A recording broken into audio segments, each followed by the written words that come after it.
Minister Rommel Springer, Minister of State in the Ministry. Next to him, we have the Permanent Secretary, Mr. Jehu Wiltshire.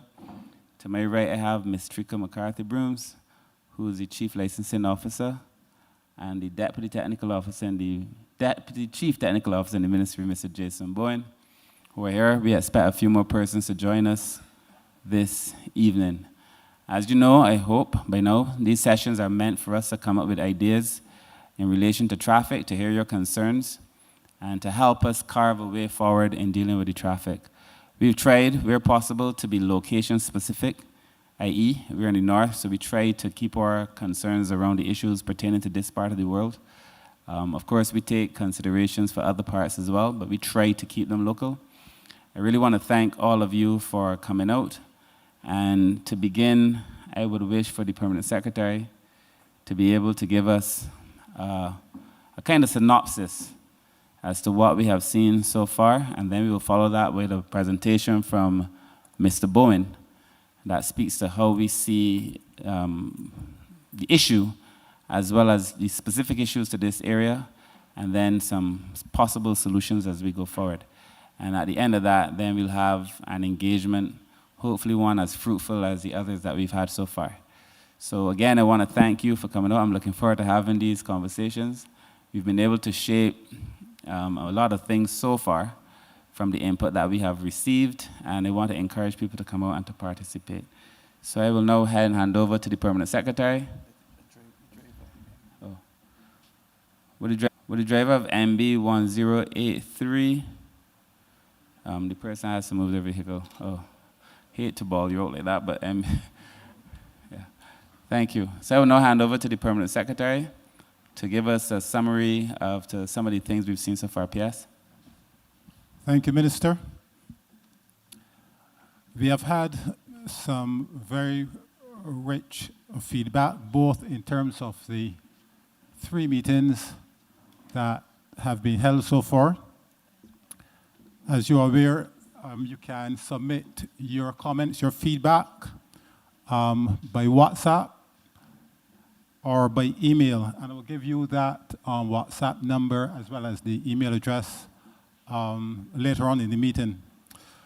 But we have had some significant feedback. I have more or less summarized them on the various categories of traffic management, infrastructural development, and urban planning, in terms of school transport, new modes of transport, public transportation, measures to reduce the number of vehicles on the road, safety and enforcement, and road quality and standards. So I will just give you a summary of the major points that have been made at the 3 meetings, as well as the feedback that we receive by WhatsApp, by telephone, as well as the email submission. So in terms of traffic management, we have had a number of suggestions for the improvement of the traffic on the road.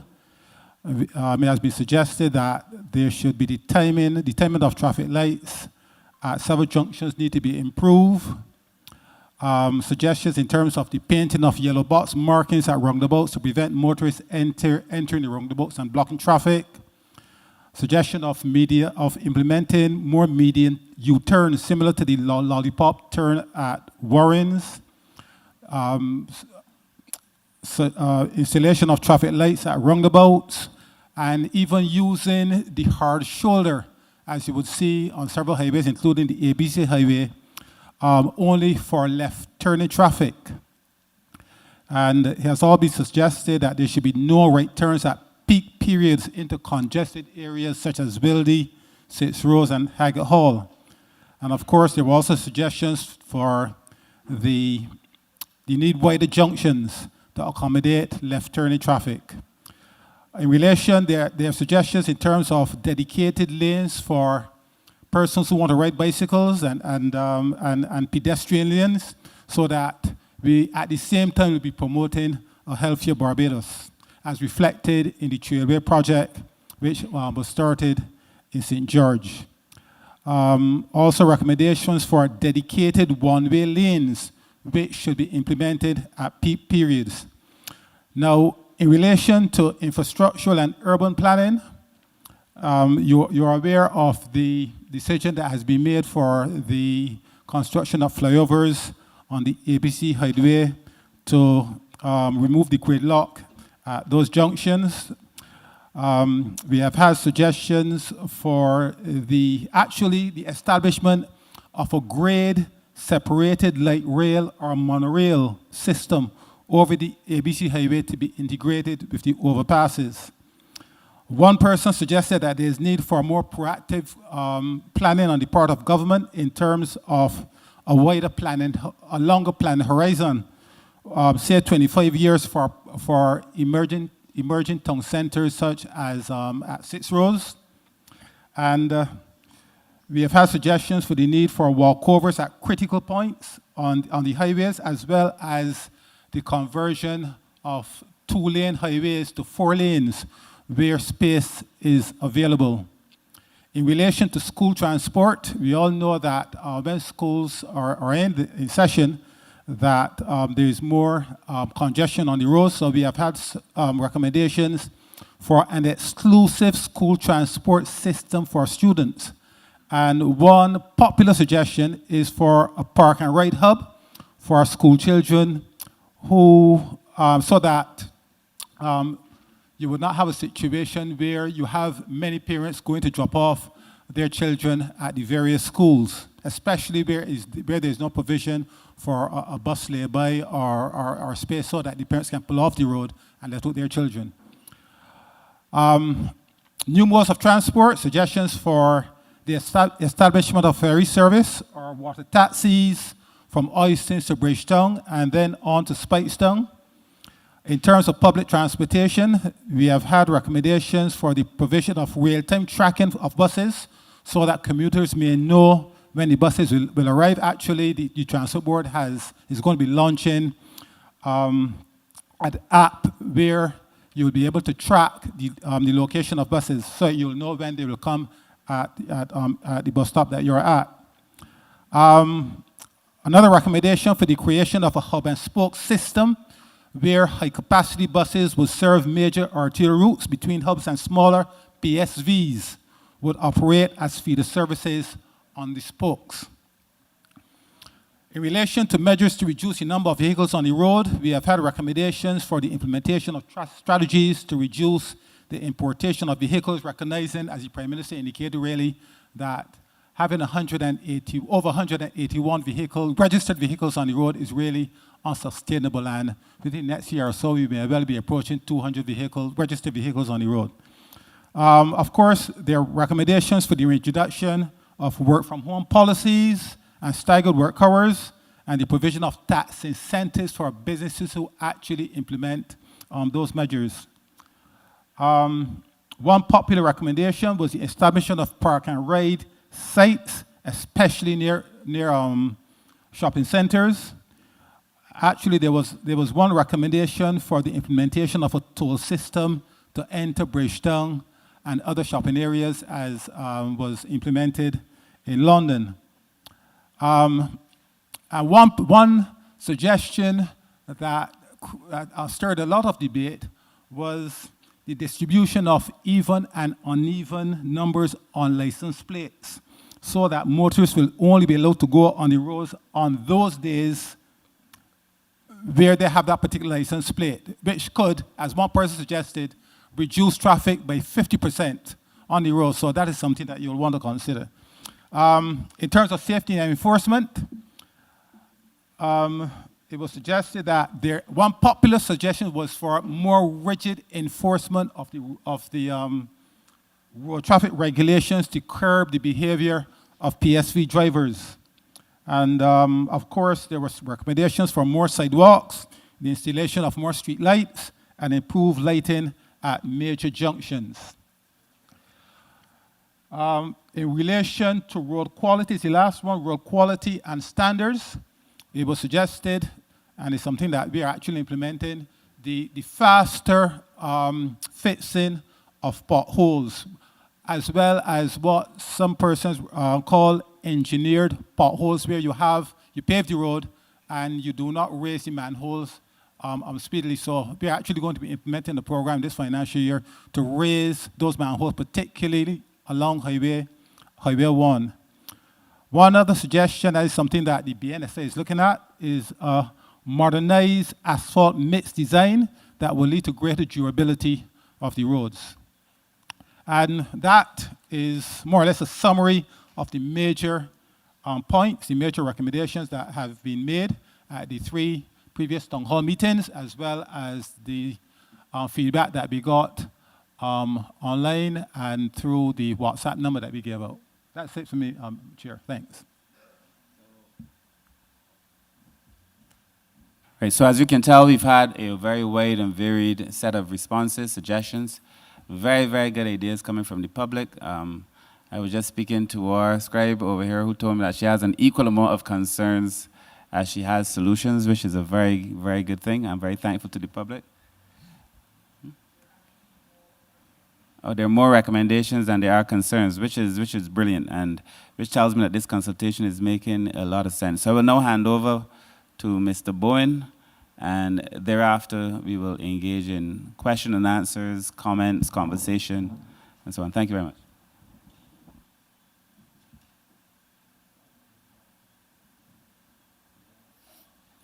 Hi, good evening, everyone. I'm going to take you through some of the existing conditions that you face currently on the roads and a number of possible solutions that we are looking at as well. All right, on this slide, you can see there are a number of roads which we have a number of speeds indicated on them, well, average speeds. These are some of the main highways, 1 through 7, and these are the average speeds along these roads. You can see in some cases, some roads are at 5 kilometers per hour. This is an average speed across the full length of these roads. So you can tell persons are moving quite slowly, which is a serious indicator of significant congestion along these roads. On this slide, we have here, this is information that was obtained from Waze. Waze is a platform that was owned by Google now, and they basically provide information. They are a navigation software tool that you can use to navigate. And what it does is it can actually plot the shortest possible route for you, or fastest possible route for you that you can take to get to and from a destination. So it actually avoids congested streets and so forth. So it is a software. It is an app that I would suggest a lot more persons would use. It also helps us to we can gather certain data in terms of travel patterns and in terms of overall population and so forth. So it's something that I would encourage persons to utilize, all right? Well, what we are seeing here as some of the data that we would have had, you can see the areas, the red on the photo, on the image on the left, that is information that is showing the most congested roads in Barbados. You can see those would correspond to the ABC Highway, Ronamap Highway, which persons commonly refer to as Highway 2A, and the South Coast Road, and also the road along the West Coast as well, right? On this slide, we're looking at, this is another app which Google provides. It shows the typical traffic flows along the roads in the network, and essentially what you're seeing here on the left, you can see that the green, it represents areas which are with fast moving traffic, and it goes up to a deep red color, which indicates areas that are where traffic is moving extremely slow. So this is essentially a heat map, essentially, and you can see at the junction with Seaview, that's shown here, you can see it's a lot of deep red, which shows in that general area there's lots of congestion, lots of delay. I came up that way this afternoon, and that corresponds perfectly. As soon as you get past that area, everything starts to clear out. So we know that that is a definite area where there's significant congestion. And this is just some photos of the whole town and the entrance areas. Here, another junction where there's significant congestion, which you guys would face, those from the north would face, would be the Ronamap Highway, Porters / Westmoreland Junction.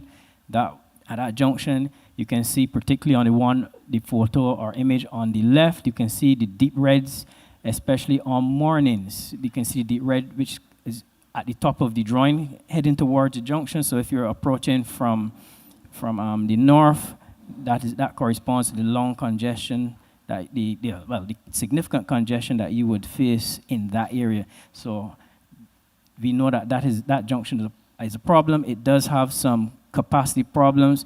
We're reviewing the signal times that are there right now so as to see how best we can improve on the situation, so as to improve the times that drivers and motorists would see. That's just another image there of the same junction we just spoke of. At this point, this is images of Speightown.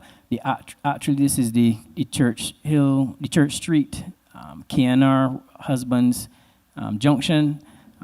You can see on the photo to the left, you can see deep red, which is occurring coming from the Roundy Town section. And in fact, both images, morning and evening, that Roundy Town approach has significant congestion, or that is shown on both of them.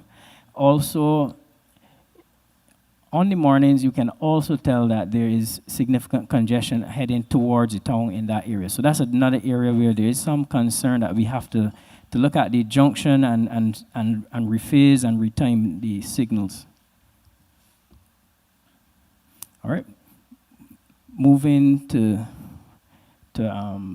some solutions.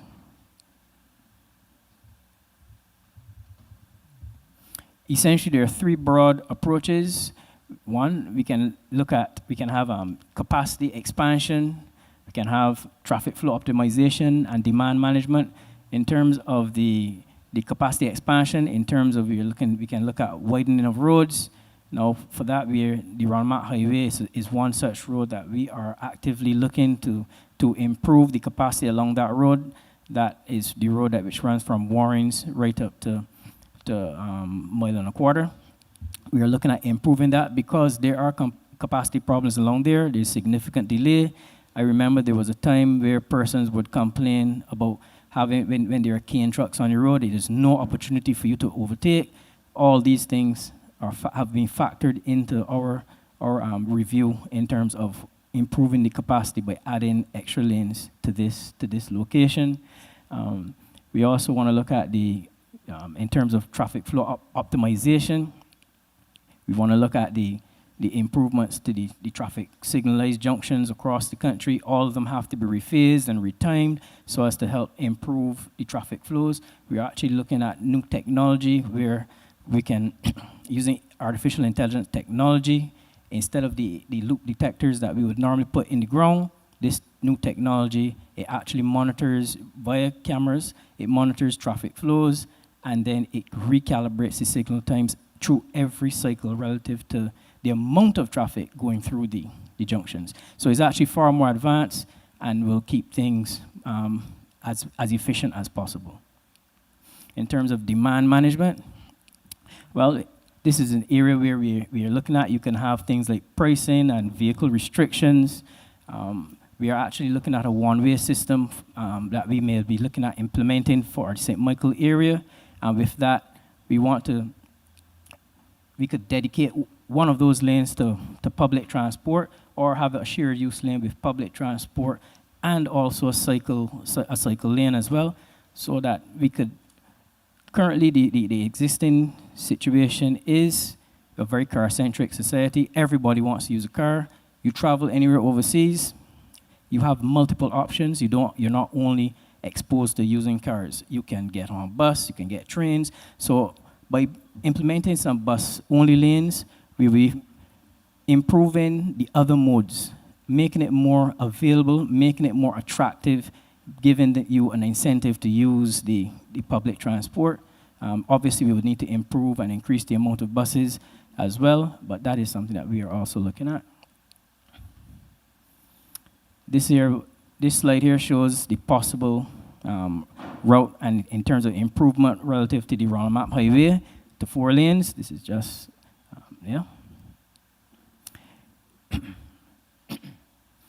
And here, we can look at in terms of solutions, as the public transit system transformation. Essentially, we're looking at the establishment of a mass transit authority. What that will do will be to bring all of the existing transport bodies, the transport board, the transport authority, all the PSVs, they fall under the transport authority. And what we will do is to bring them together and then have them all placed on a schedule. Currently, the PSVs run to their own schedule, but we need now to improve the overall situation, is to bring them onto a schedule where persons can have a greater reliability in the system.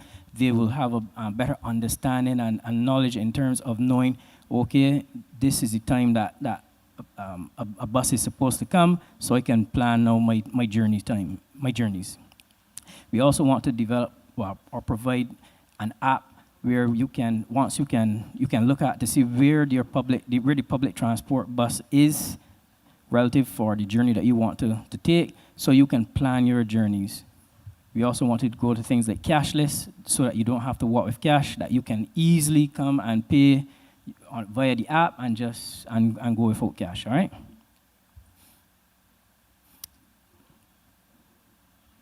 Right. Also, we want to look at the road network improvements and optimization. We were spoken about in the traffic signals and improving those signal times. Some road widening in some cases. Those are things we'll be looking at. We also want to look at smart parking management in the Speightown area. There's significant parking issues. Persons park. There is a rather unused car park that is next to Chafet, and then lots of persons still park on roads in the area, and we would want to encourage persons to use the parking facility that is there, because by doing that, they will help free up flow along the road, allow for obviously the delivery vehicles to come and make deliveries, especially if they use one side of the road. So the parking situation we are actually reviewing, and we are going to work on that to better improve that going forward. And as I mentioned, in terms of if we use a one-way system in the St. Michael area and then convert one of the lanes to a shared lane, we could then implement, it could be a shared lane with either mass transit and also a cycle lane, all this to improve the overall options that everyone would have currently. So these are things that we are looking at to help improve and also create a more sustainable transport future. The car-centric society that we have right now is not very sustainable. Whatever improvements we would normally make generally ends up in more cars coming. We are 181,000 vehicles on the roads, so it's going to continue to grow if we don't start to encourage persons to use other modes. All right, and at this point, I will return to the Master of Ceremonies to continue on. Yeah, thank you very much, Jason. Good night, everyone. I'm Antoine Williams, and tonight I'll be the MC, Master of Ceremonies, moderator for tonight's session. Minister was kind in introducing the head table, but I would want to introduce Richard Austin. Richard Austin, he arrived during Jason's presentation. Richard is the Deputy Chief Technical Officer, Operations. So tonight we are having a conversation. We want to hear your feedback. It's about offering solutions. Permanent Secretary would have given you a summation of the previous sessions in which we've had some bold, innovative solutions and offerings, and tonight I'm sure will be no exception. So we have 9 respondents thus far, and I will, of course, we will welcome more if that is the case, but we would recognize those 9. Now, those of you who will be approaching the offering your solutions, you can just have to go to the mic, state your name, and then you can start. It is important to know that we want to be mindful of time and try to be as concise and brief as possible within perhaps a 3 to 4 minute time frame. For the online audience, we of course welcome you. You too can offer your comments and your solutions, and you can do so by emailing information.unit@publicworks.gov.bb. And those of you who are in the audience and who may not want to offer your solutions or feedback at this time, you too can make note of the email address or the WhatsApp number 266-3780. 266-3780. It's time to hear from you. Number one. If you're holding number one, then you can make your presentation. State your name and just go forward. Is this a little too high for me? Maybe?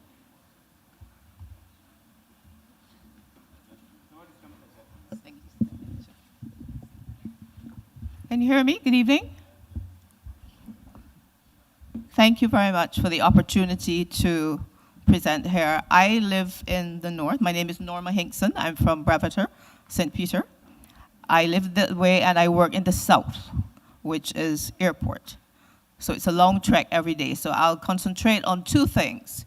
In my neighborhood, which is the Brevator neighborhood, we just had some work done. It's not completed, where there's supposed to be some milling and paving. It hasn't yet started though. But my concern here really is that the alternate route that is being suggested when the work does start is in such a deplorable state that nobody wants to travel that way. That is through the Sailor Gully to rejoin the highway at the Wim Junction. And I think that in terms of management, we need to ensure that the alternate routes are really suitable for vehicles to go through as an alternate whilst the major work is being done in the particular neighborhood. That's number one. The second thing is the congestion that all of us from the north experience on a daily basis on the Ronald Map Highway 2A. It can be so different at the same time any given day. The traffic lights at the Westmoreland Junction had been timed some time ago. It seems as if something might have gone askew, I'm not sure. But the timing seems to be very, very different for traffic to get through those lights. You can be caught by the, let's say, the infra junction in what I call the creep for a very, very, very, very long time. And this is even before the road work started by the St. Thomas Church roundabout. That has exacerbated the entire thing altogether. If you try what I call a getaway at the Westmoreland lights and go downhill, Greenwich, or you're brave enough and you go further on up to the other roundabout by Lancaster, and you try it down Greenwich, you can be caught in the middle of the hill going down to Highway 1, creep, until you're able to get back up. Where the construction actually starts now, the road construction at by the St. Thomas Church roundabout, as I said, that has exacerbated matters because it's a very, very, very slow crawl all the way up and all the way down. My understanding is that it is going to go up to the Bagatelle depot. I think that's what my understanding is. That's where it's going to end. I don't know when that is going to happen. But the key word here, as the minister said up front, is traffic management. And I think that's really the focus of what needs to happen so that we have, a much freer flow as we move through on a daily basis, because we have no choice but to get through on a daily basis. Thank you very much for your time. I'm sure there are other persons who want to make their contribution. But I hope that that this is a fruitful exercise and that we can see some recommendations here and that some solutions will actually be put in place. Thank you very much. Hi, good night. Richard Austin, Deputy Chief Technical Officer in charge of operations. With regard to your comment about the diversionary route from Brevator through Sailor Gully. Susan, could you raise the volume, please, on his, or Richard, you may need to speak louder. Good night. Can you hear me a little bit better? Yes. We'll take a look at the diversionary route to see if there's any way that it can be improved to make life easier while we're doing work at Mount Breveter.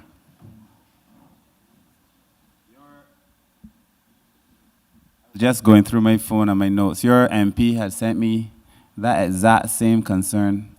But before he'd asked me about the works to start in Breveter, and he was happy that the work had started, and then the exact same concern, which is that the alternate route was terrible. But I have a view that for all of those alternate routes, to be truthful, we should just go before we block off the roads and make sure that those roads are passable for people. So it's not only there, it's a lot of places. We do these diversionary routes and they have potholes and they're rough and they're just some things. I think people understand that we're fixing the road and they give us a little grace, but we have to be able to make sure that the alternate routes are a little bit more comfortable for the ride and for the car. So the point is taken, and the deputy CTO said he would look into it. Thank you. Thank you very much. And just to your Sorry. point with the signals at the Ronald Map Highway, we actually have some new times and for that location. The only thing is, as you quite clearly outlined, the difficulty with the road work sites going on there. If I change them now, it will probably still be congested anyway. So just trying to wait for the next window to put them in place, all right? Okay. Thanks for your comments and feedback. Thank you. Number 2.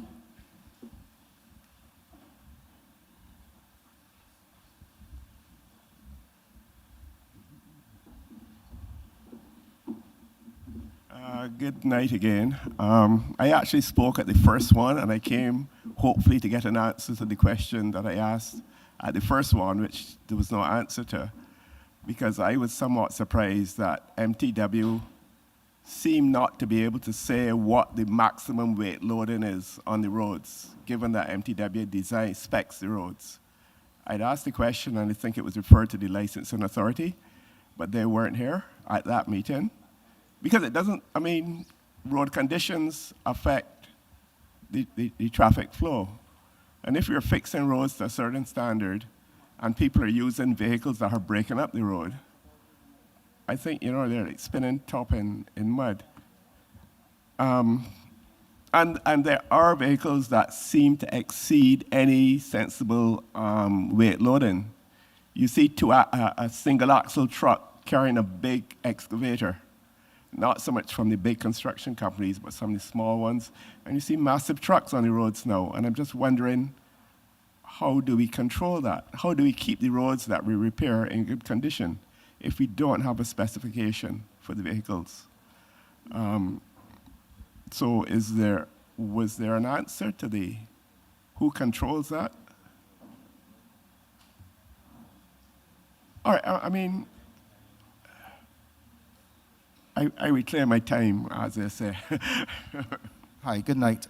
With regard to the question you asked about the loadings on the roads. Now, loadings more affect the bridges than the roads. And the vehicles that would be pertinent to that conversation are mainly the trucks, the heavy trucks that pass. Right now, we are currently going through a process of reassessing our bridges on our highways. We will be able to give a comprehensive answer with regard to their load capacity once that process is finished. The last bridge survey that was done in 1985, and we're currently in the process of updating that study.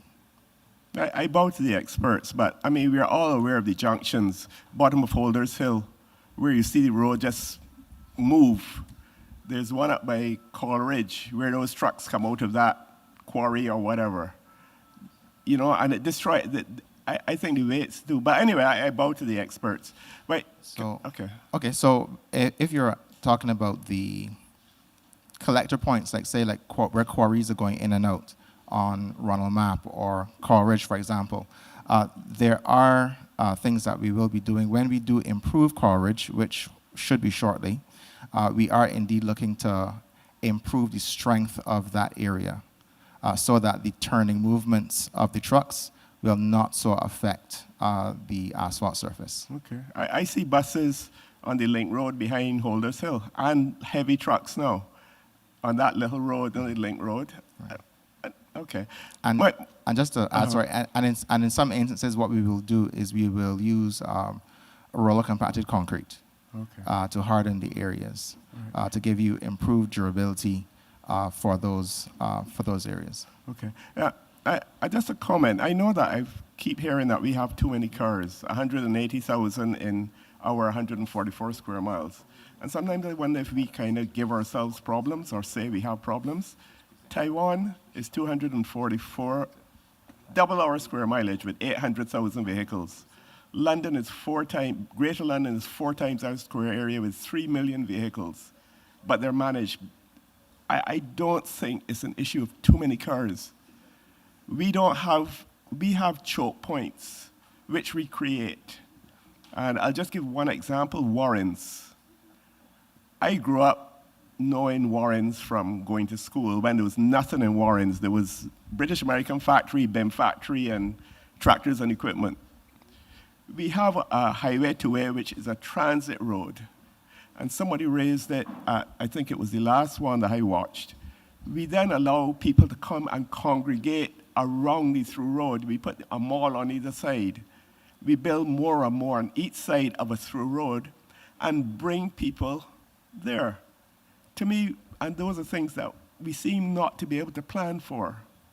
Warrens, to me, seemed ideal for a park and ride system. And not to mention the government offices, where we bring all these government employees into Warrens and have them all driving in, rather than having a parking area with a shuttle bus that runs every 5 minutes during peak, just circles. And it just seems to me that we keep just doing things that create problems for ourselves. And I'm not gonna, as I spoke already, my last thing which I spoke to, I think, Ms. Holder about, is the ZRs, because they are anonymous. I do not know of any country that has its citizens traveling in anonymous vehicles. The drivers on the road do not know. Every vehicle should be marked prominently on the outside with a business name. I don't want to know who owns it, but I want to know ABC Transport vehicle operates properly and XYZ does not. You cannot identify those vehicles from a distance. You see 2 vehicles parked opposite each other having a conversation. The drivers can't identify it because you can't see the number. You just see a big yellow vehicle. Those vehicles should be prominently identified on all 3 sides or all 4 sides. You can read ABC Transport, and you have a contact. They should be mandated to have a contact number that has to be manned, where people can call them and call the transport authority to say ABC vehicle number 6 was doing this. Right now, I don't think any driver can really report any of those vehicles unless you can get close enough to see the registration number, which means you either have to be right behind it or right in front of it. Why are those vehicles allowed to operate anonymously? It boggles the mind. And my final point is there are lots of roads, Highway 1, highway and the road in Christchurch, where those roads are built up on either side. We can't have bike lanes or bus lanes. We can hardly get sidewalks on those roads. The established roads, Highway 1, Highway 7, going up Worthing, wherever. Why do we allow people to park on those roads during peak hours?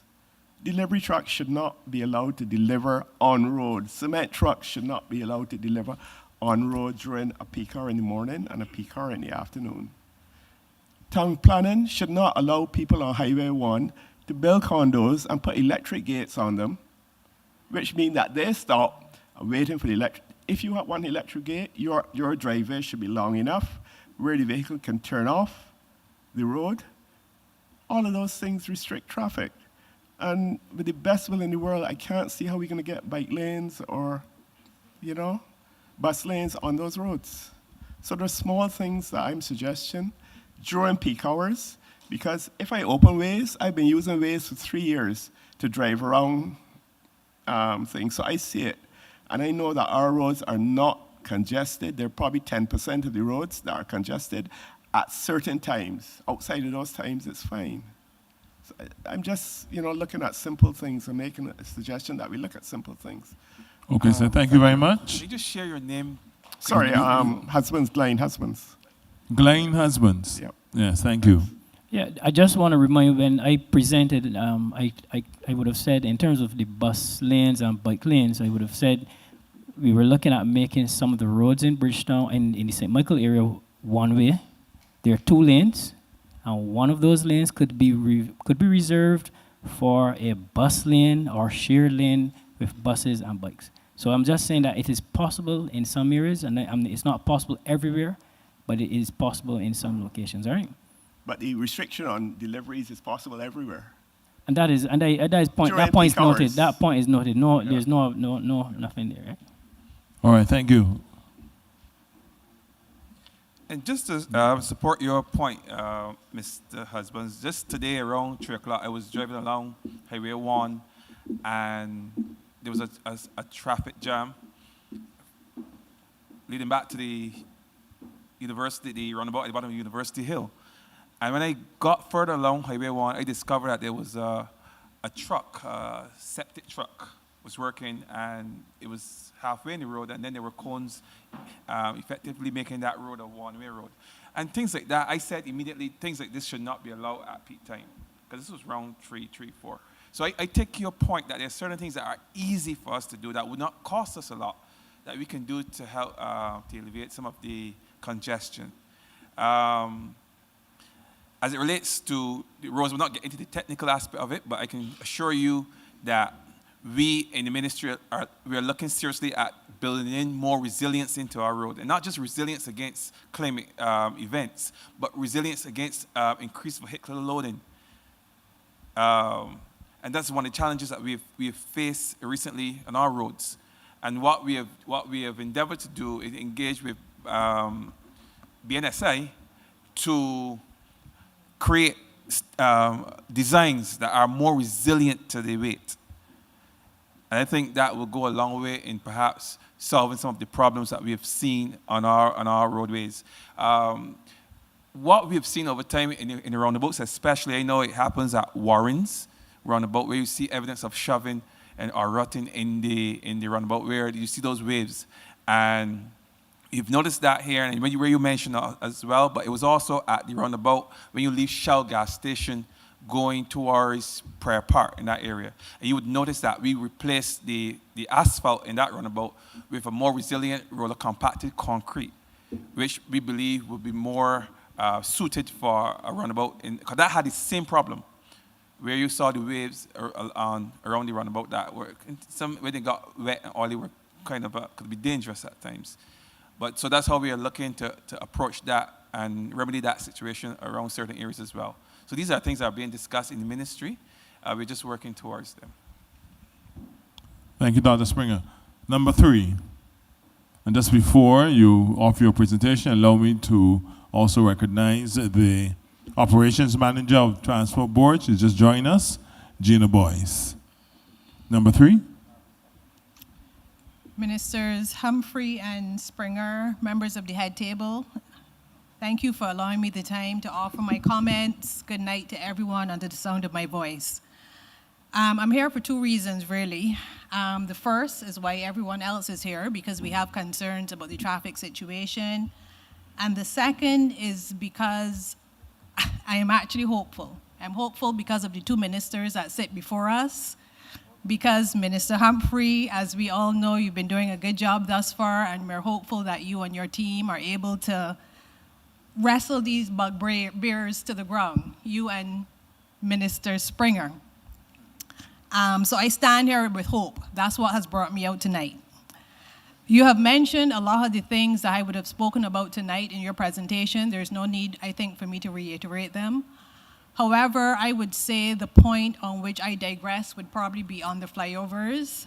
And my reason for that would be not because I am intrinsically opposed to flyovers, but because I am a scientist. So for me, if you're running a study, then in order to get accurate results, you need to be careful with the information that you put in from the beginning. So I am assuming that we have run feasibility studies in terms of coming to the conclusion that we need flyovers. So for me, what we are calling a traffic management issue in many cases may not necessarily only be that. It may be a systems issue. It may be the things that we are not doing, many of which I think were alluded to tonight on the presentation. Y'all alluded to a lot of things that we're now going to start to do. I think a lot of those are going to make a difference to our traffic situation. One case in point, for example, would just be staggering of work hours and school hours. As we all know, when children are out of school, the traffic situation is very, very different. Anybody on the road during vacation, I'm always happy during vacation time. Life is always so much easier on the road. That makes a huge difference. So I make that point to say that if we ran the study maybe in a year and a half's time after we had done all these things, we may get a slightly different result on the flyover. But that is one thing. So that is one aspect of it. And the second aspect of it is that in the things that we fail to do. So for example, we say that the PSV should pull over in the lay-by so that others can pass. They do not do it, but we don't enforce it. We have cars on the road that are not registered. They're not licensed, their insurance are not paid, contributing to the 181,000 cars, I guess, that are on the road. So we also have an enforcement issue.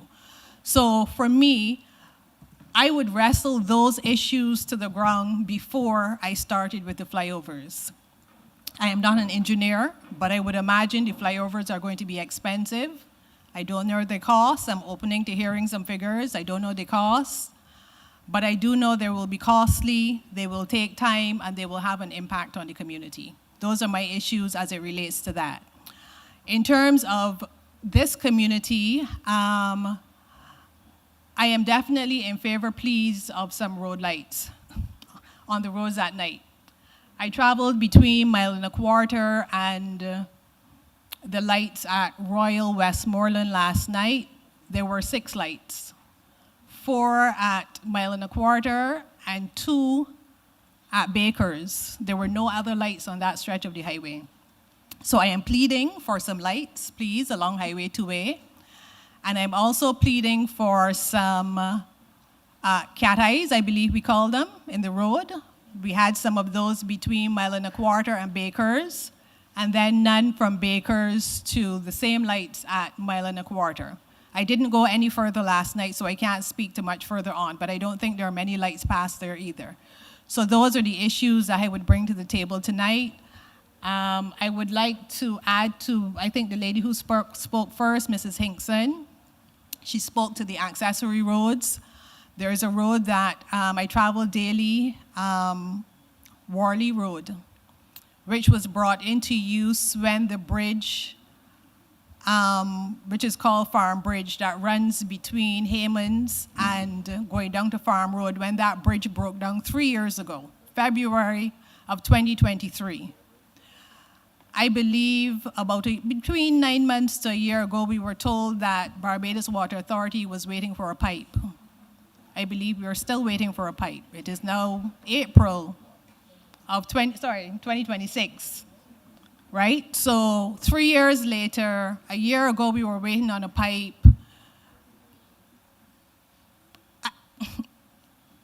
I'm speechless, but I say all that to say, I would like to know, one, if the road is going to be reopened. That would be a question. Is it a legitimate expectation that that road is going to be reopened 3 years later, as the bridge has been closed for 3 years? Or are we spinning top in mud? That is one. And two, to Ms. Hinkson's point, we were diverted to Worley's Road, which when we started was not a bad road, but it was not a road built for the kind of traffic that is seeing. And so it has had many, many, many potholes, and it has been repatched many times, but it continues to break down because it was not built for the volume of cars or trucks. I think a bus passed me 2 evenings ago going through there. That's not what that road was built for. And I don't think that when we were diverted to that road 3 years ago, that the expectation was that we would be traveling on it 3 years later. So those would be my comments for tonight. Thank you for All right, hearing thank you me. very much. Jason, would you like to offer a response? Yeah, relative to the flavors, I just want to say it is not our only option that we are looking at. There's a full gamut of solutions. In fact, we are taking all the comments that are the solutions that we're getting from here and the other consultations, and we're going to take all of them and we're going to help to develop a full plan to help to inform a full plan of action to reduce the congestion. Right? The flavors are going to have a separate consultation as well. We were not going to address it in totality here, but we're going to have a separate consultation where all of your views and questions can then be answered in that forum, right? The other question you had in terms of the categories, yes, we do agree the categories are of tremendous help and assistance, and we are currently placing categories across the country. As we speak, and we're going to get back to we did start on the Round Highway, and we're going to get back to that in a short order, all right?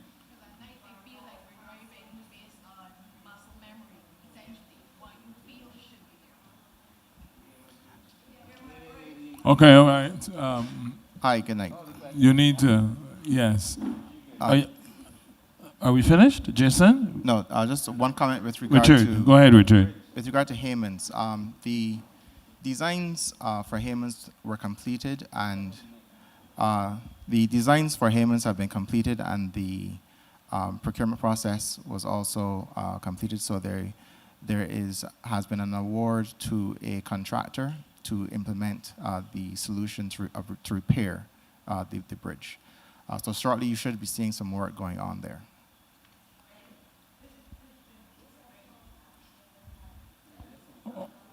All right, Doug.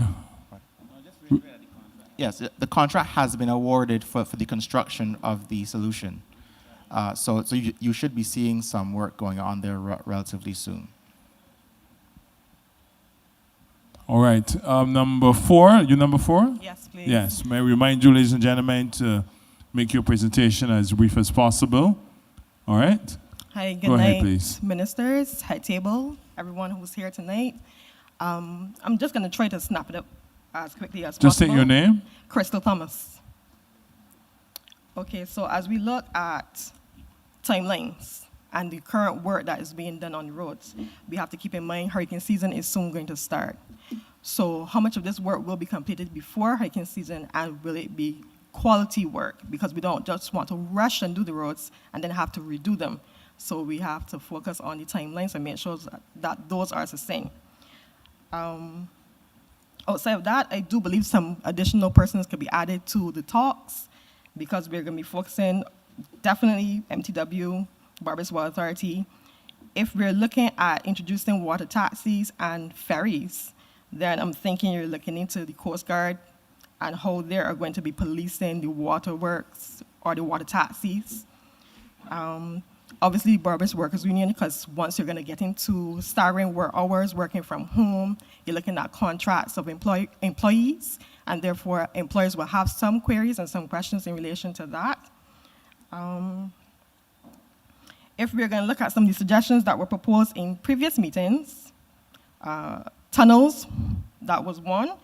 I really do not think we should focus on tunneling here in Barbados with the caves that we have, and some caves we do not know exactly where they are. If we're looking at flyovers, well, some members have already spoken to that and the head table. We need to focus again on the quality work, because if we have challenges maintaining our current roads, just the roads, how are we going to maintain the flyovers? Because we don't want to fly off the flyovers. And we also don't want to have flooding when the rainy season is in, and then that is turning into fountains on the flyovers. There was work completed by the St. Thomas Church, and I must say that pooling of water used to settle there, and even though we have already paved that area, there's still pooling of water.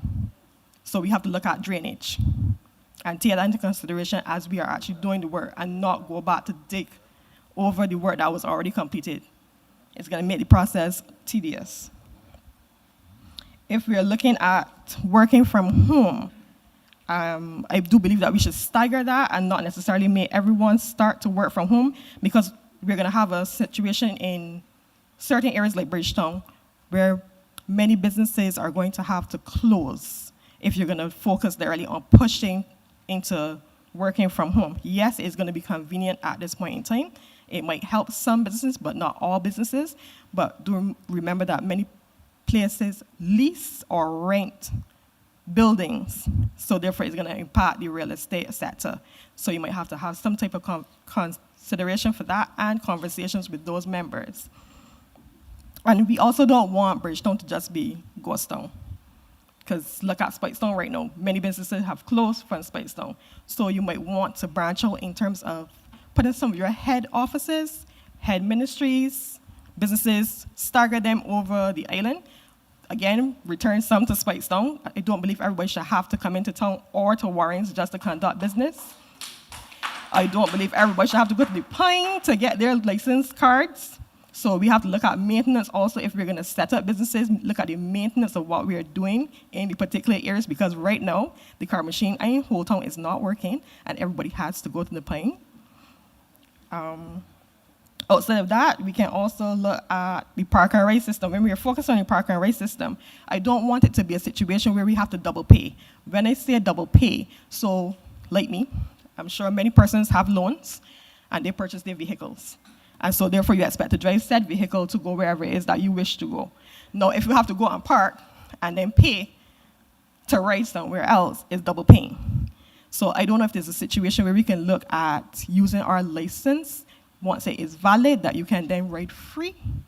And those persons who do not have a vehicle can pay a particular fee. I do not know what that fee will be, but they can pay a particular fee then to use the park and ride system, as well as the ferry system or taxi system, that if that is considered. Again, when we come down to the ferry and the water taxis, I do not know what the cost is, so I would like you all to focus on that before we make that decision set in stone.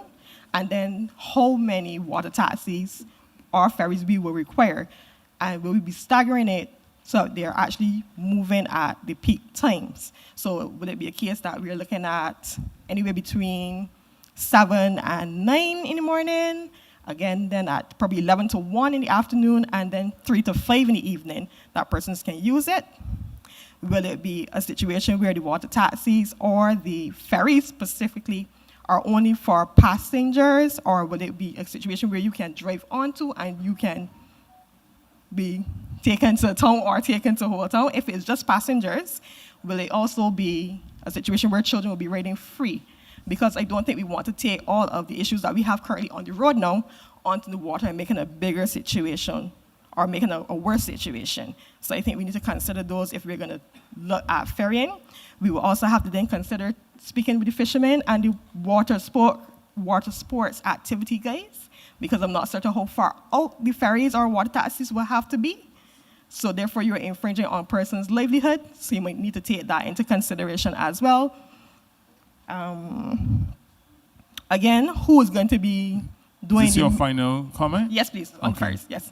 So who's going to be doing the maintenance work, the vendors, where you're going to source the parts? Are we going to be training persons here to fix the ferries or water taxis? I think we need to look broadly at it before we actually say for sure that that's something that we are going to put in place.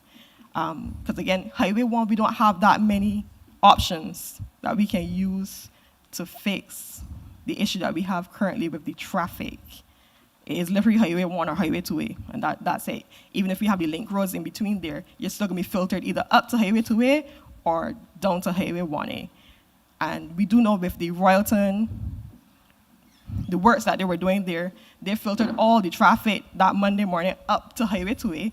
That went up trains to Lancaster. Therefore, anybody on Highway 2A that had not reached Lancaster could not move. And we were stuck in that traffic for hours on top of hours. So just focus on the timing, the budgeting, costing, and continuity.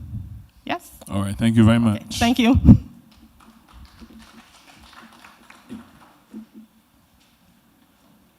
If there are no responses from the head table, we move on. Yes, there's a. Good night.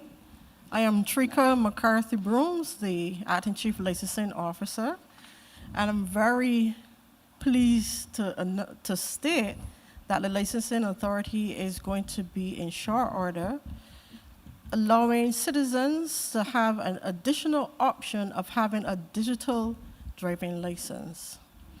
Now, a digital driving license, this will be the first in the English-speaking Caribbean, that Barbados will be the first actually in the English-speaking Caribbean to actually have a digital driver's license.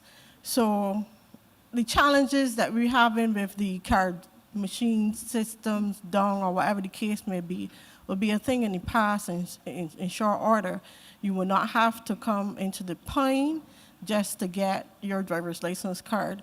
You will have an option of getting a digital driving license. Also, you also have an option, to pay on WhatsApp. Take up your phone, and you can renew your driver's license on WhatsApp for 1 year, 3 years, 5 years, or even 10 years. And for citizens 75 and over, they will have an option to pay for the 2 years one time. So we are modernizing, and we are actually allowing citizens to have more options to be able to do more.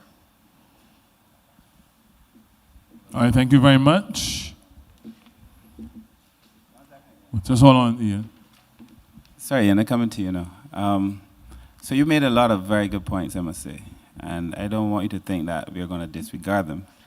I actually had 3 pages while you were talking of very good points. But in relation to the water taxis, more specifically, I used to be a Minister of Maritime Affairs and Blue Economy, and we would have done extensive work on what was possible and what was feasible and what could work and what could not work, because our intention was always to move people, if possible, people, not vehicles, along the coast area. With conversations were had at the time, we'd need to have more conversations with the fisher folk, the persons who were in that industry, the hoteliers who also operate on that side of the island. So we actually had a number of different conversations to be able to move people. Your suggestion about the details of it, we didn't go that far. We definitely didn't have the conversation about people with cars going for free and people who don't have cars paying, because needless to say, that would be interesting. It's an interesting suggestion, though perhaps controversial, but we did have conversations around what would be the method for paying, what would be the cost-benefit analysis, and so on. So it's something we gave a lot of attention to. You might also be surprised that there are many people on the island who have the capacity now to be able to repair, because primarily these are barges. So people who have the capacity to be able to repair a lot of the vessels, many people who are very highly skilled. And then there was a course at the time offered by the Polytechnic, no longer called the Polytechnic, but that was training people in fairly advanced boat repair and so on. So we weren't so much concerned about that component of it. I take the point about working from home. I think that was a good point and the impact that it could have on the real estate sector. And I also take the point about driving business. I think the government has to play the role, recognizing that traffic management is a lot bigger than just managing cars.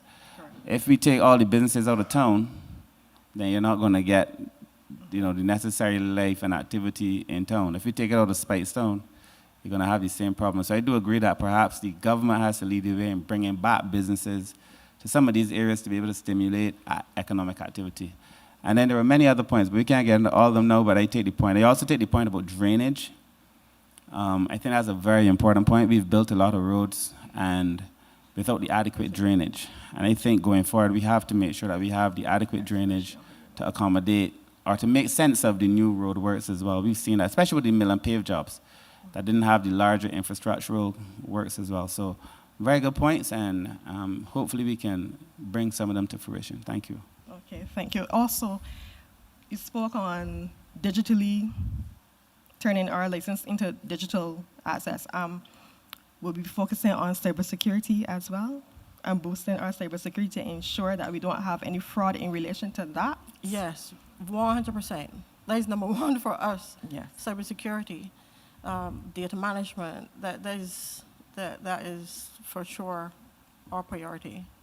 Okay. Thank you. Thank you very much. Now, at the outset, I told you that there were 9 respondents, and we're now down to 18. And that is why it's so important that we encourage you to be as brief as possible. All right, Ian? I Well, noted that you have Mike- 3 foolscap sheets. But hold on. First of all, you mentioned my name, Ian Griffith, but I want you to know that you came late, so you have to give us some leeway because of your lateness. Mr. Minister Humphrey, Minister Springer, I'm glad to see you in the north. I just want to present a document. Just so you know, though, Ian, I actually reside. Dr. Burt here is my neighbor. So we actually live in the same area. I actually reside in the north. I actually have to deal with this traffic just as much as you, but I'm happy that you welcome me home. I know that you do have to. I'm happy that you welcome me home, though. Correct. Now, as Antoine said, I will try to be as brief as possible. But one thing that I have recognized over the last couple of weeks in listening to many of the feedback is that we have to recognize that there's one big problem for this congestion. That is management and coordination. Now, we have over 66% of our commuters who rely on private cars. And we have to be realistic. Our public transport exists, but it's not reliable. Law enforcement, so I'm glad to see that law enforcement is here. And law enforcement has already stated about the disorderly behavior of the public service and the illegal stopping, et cetera, for those public service vehicles. So again, this is not just an infrastructure issue, it is a management and the behavior. Now the behavior part not only comes from the behavior of persons on the road or using the roads, but the behavior of some of the person in management. And this is, I go again with persons who deal with the road issues in terms of some of the roads that we have experienced there in Half Moon Fort only today with the Barbados Water Authority. So you have persons in management who do not coordinate properly the road works, which causes major congestions. So this is some of the things that we have to recognize that we have to fix in Barbados. Some of the behavior, not just by the public, but behavior of those persons in the Ministry of Transport and Works, and those supervisors and those workers. It has to trickle down. Our behavior has to change in all departments for this thing to be successful. Now, the government is planning to have flyovers. I've heard a lot of you saying that flyovers, Mr. Boyne has said that flyovers is not just the final issue, but really in true fact, we have heard that flyovers are going to start in 18 months. But let us ask the question, if we have already seen that we have had many evidence of poor traffic coordination, weak enforcement, inefficient use of existing roads. Some of those roads, I heard you mention about the roads there going up to Sailor Gully. And this is a part of the poor coordination. Last year, at the Salvation Army, when the Barbados Water Authority was about to do the roads in Checker Hall, I asked the question, what are we going to do when you get to Half Moon Fort and Sherman's? Because it is a smaller, compact area. That was last year. Now we are facing a situation this week. They want to close off the entire Half Moon Fort for an entire week. Cannot happen. I already had 2 clients who could not get to my business place because, one, nobody was there to man the area at the 2 junctions to explain to them where can they go. You cannot have a sign saying local access only and nobody is there to tell you how far you can go with the local access. And we have people unemployed that can actually, I can get a few people to work in those areas to tell you, well, look, you can go as far as X place or not. I asked the question again, why it is that we cannot have such work done in sections. You block off a section. Again, I take, for example, Half Moon Fort. There's a road that we've been asking for quite a long time in Clinkits that can link Clinkits to Half Moon Fort. Where if you're doing the work in between a certain section, that could be a detour road. You can do a bypass road. They did the same thing in 6 Mans a couple of years ago when Pendry was done. But this was done by Pendry, not by the MTW. And that is time to note. The other thing, you have places like between Holders Hill and the roundabout at the bottom of University Hill. There's no real access roads to things. If anything happens between there. Whenever these things have to happen where you have roadworks, the ministry is the persons responsible for the road, and the ministry have to ensure that there are alternate routes, and not just alternate routes, but adequately drivable alternate routes that people can take. This is a responsibility of the ministry, and this is something that also helps prevent the congestions that we see on many of our roads. Now, I heard the gentleman mention before, not that at this meeting and also at other meetings, take for example, countries like Singapore, and you have like London, where we have similar issues. Too many cars, limited space. They did not start with flyovers. They started with managing demand, and I heard Mr. Boyne mention that in his early presentation, using the technology, not just ways that Minister Springer mentioned, not just ways, and enforcing the law. Because this is a very important factor, enforcing the law. Now, I heard Mr. Boyne mentioned about, let's take for example, Speightown. I'll use Speightown as an example. When the road was made a one-way in Speightown, there was promised to be parking meters. You don't even see I don't even see a police as a parking meter in Speightown. And you have cars parking in all the areas. And I questioned this again back then, when myself and Mr. Husbands, we asked the question, where are going to be the designated parking areas? The designated parking areas for Speightown, you have a car park that is hardly ever used. It is used, but not many people are using it. But there were supposed to be delivery areas. Now you have signs where you have delivery areas on the left, delivery areas on the right. It's a one-way. That road is made one-way over a year ago, and up to now, one, there are no parking meters, and still yet, people are allowed to park and even set up cones for their businesses because nobody is policing it. So again, how can you have control traffic management if you don't manage or police these things? It just wouldn't work. So these are some of the things that we have to look. So my approach is simple. And I believe that we must first fix the traffic flow immediately by synchronizing lights. We mentioned that earlier there in Royal and Westmoreland. Not just the lights, but we need to have longer laneways in terms of turning left.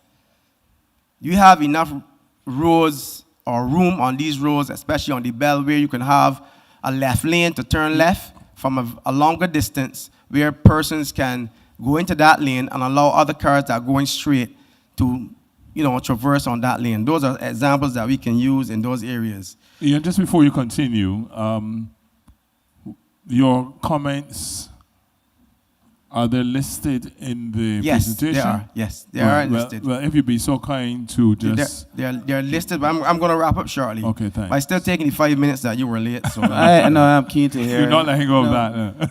I'm keen to hear you make your presentation. So, you carry on. Thank you, Mr. Minister. Now, again, I said in terms of enforcing the law, we have too many times Highway 1. And I know that the Royal Barbados Police Service is here, and they would tell you, yes, they may be short of staff, but we can employ traffic wardens. Years ago, we had what we would call island constables. But you can have traffic wardens. The MTW, I think they started sometime before they have wardens that will go out there and look at the public service vehicles and how they're operated. But I think it is ridiculous that you have public service vehicles doing as they feel like on the road, and then the penalties. I think some of them laugh at the penalties because we have to if we're not going to get serious in terms of managing them, they will always be doing what they are doing. And you don't want to stop anybody from making a living, but you can make a living if you operate within the laws. Simple as that. But somebody have to police it, and if the Barbados Police Service does not have the manpower, the Ministry of Transport and Works can employ traffic wardens. They employ traffic wardens to give out parking tickets in the city and other areas. Why not employ traffic wardens to be along those major roads like Highway 1 and Highway 7 to ensure that the public service vehicles operate within the regulatory aspects that they have to operate in. Now, we talk about park and ride systems. I heard this a long time before. You have places like Combermere, where you have botanical gardens, wide open space. But yet still you have persons parking or stopping on the road, in the road there by Waterford, where you can have botanical gardens. Designate a parking area. Many schools have areas that they can designate parking areas to drop off school children. Right, so I asked the question, with over 120,000 vehicles already in our roads, we found the densest road systems in the world, and with commuters already losing over an hour a day in traffic. I asked the question, will there be a cost-benefit analysis, right? Also, I want to express the problem with town planning. I heard it mentioned today. I can give you an example. How it is that town planning can approve the building of commercial buildings for activities to serve the public, but yet still you have poor access in and out of those buildings. I believe town planning have to work in conjunction with the Ministry of Transport and Works for that. And I give you the example, Kentucky here in Speightown. You have persons exiting Kentucky and Speightown and turning right, even though there's a sign. Kentucky have a sign, the arrow pointing, turning left. But persons are turning right across a middle lane, which is dangerous to traffic. You have persons entering Kentucky. And along line the traffic on the road, we have Wildy, Shafet in Wildy, Shafet in 6 Roads. My question is, didn't town planning look at these things? Didn't town planning have some sort of understanding and working relationship with NPW? How can they be given approval for this? Because if I want to build a home, and my garage is exiting, my roadway is exiting near a corner, I can't have it done there. So we have to look at how town planning operates with NPW. Okay, Ian, I need you to wrap up because Yes, you I'm remember wrapping the it now. others, and you've already used my 5 minutes. Oh shit, that's the 5 minutes before you settle. Just wrap up, please, because so remember yes, we I'm have going to wrap others, up all right? now. So my thing is, we have to look at policing and supervision, right? And we have to change the attitudes. And the reason I said change attitudes is, today, when I asked the question about how the Barbados Water Authority, we had persons could not get out from my workplace in certain sections. We had the water turned off in many areas. No one said anything from the Barbados Water Authority. On Sunday, when I spoke to the supervisor, a notice will go out on social media the Saturday. That is not good enough. It is not good enough. You had ample time to coordinate what is going to happen. And I believe Ministry of Transport and Works is responsible for the road use. So all utility services have to come through Ministry of Transport and Works, and that has to be properly coordinated. So, Mr. Minister, I've heard many people say that you have had a good track record with Minister. I actually start here and say that I admire the way you speak very calmly and very positively. And I hope that these are not just words that you're using in these consultations, but they're words of action that will be implemented. And I thank you very much. Thank you very much. All right. Jason? Relative to the Combermere parking issue, well, that is definitely an issue that's on our radar, and I've noticed that it has gotten worse, and we are looking at putting a roundabout in the area, but in terms of a parking area, I take on board your points with a designated parking area. That can be a useful idea that we can look to utilize. The KFC issues, in fact, we all of the drive-through areas, KFCs and the other restaurants, they do create significant problems for traffic across the country. And that is something that we're going to have to work with town planning going forward to address that, because it is happening often, and it's happening on all the important routes, and I think it's an important bugbear that we need to definitely address. Traffic wardens, the licensing authority does have traffic inspectors. I think the transport inspectors, however, they may have I will let Trika answer that.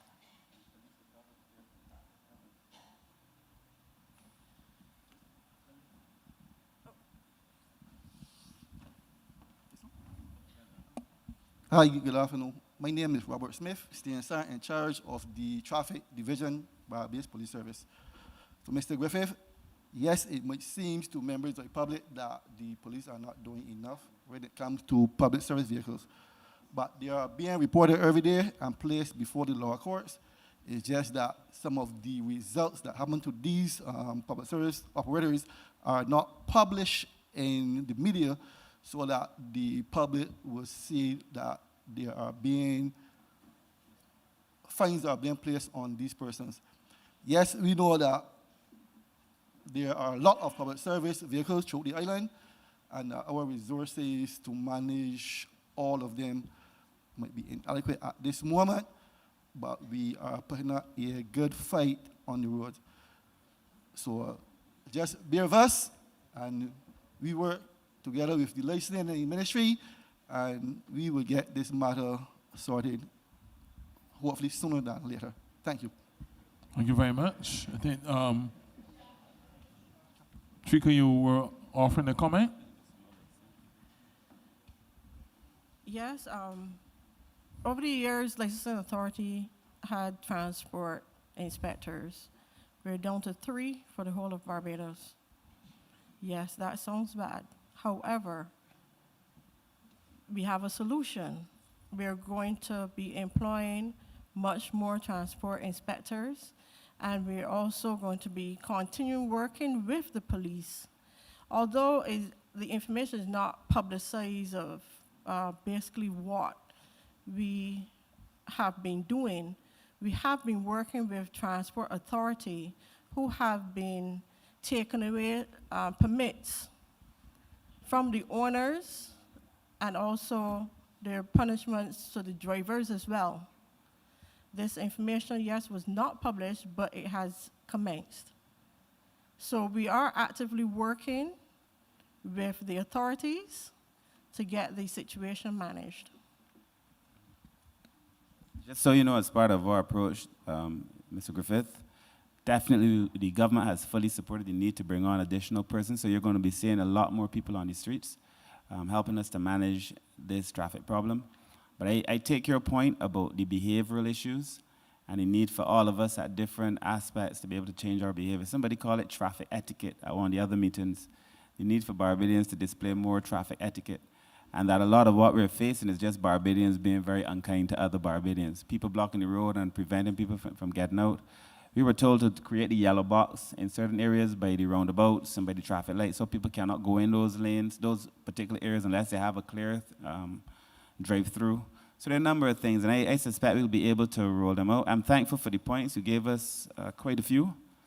And hopefully when we come back, because our intention is after we've gathered the information to come back and present where we're going, that I would find you a much happier northern man than you were when you came into this room, as you told me when I first entered. So hopefully we will be able to implement some of these, because the truth is, I mean, I live in the north, he lives in the north, people live in the north, and we have to be able to do better. I should also say, though, that a lot of the works in St. Lucie now are works by the Barbados Water Authority that is meant to correct a very serious problem. That the pipes that we're laying in St. Lucie is meant, as you know, a lot of the pipes are over 100 years old. A lot of those water pipes, a lot of those mains are 100 years old. And that when the water comes through, the darkening color of the water is because of a lot of rust and so on in the pipes. And so we're working on a filtration system for the north and changing the pipes. So I asked the residents just to give us a little bit of grace, but I do take the point that we have to communicate better about what we're doing, how long it's going to take, when roads are going to be closed. I had the very frustrating reality the other night coming up this road, and when you got past where you could turn off, is then they tell you that the road is blocked. And then you got to turn around, or you got to go down and come out. So I understand that. In fact, I've said it to the staff, we need to, persons who are doing the work for us, because we hire major contractors, we have to communicate with them too, like on the nights when they're going to block the road. Let people know a few hundred meters earlier so they could make reasonable choices. But I take the point, and hopefully we can make some improvements on those areas. But thank you very much for your comments. Thank you, Minister. Let's move on now, and we are at number 6.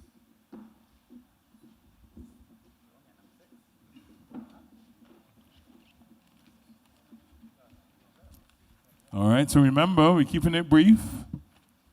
All right? Thank you very much. Good night. My name is Damien Wave. I touch the whole of Barbados daily. The problem is that we don't like to give way. We don't like to give way. We don't like to make room.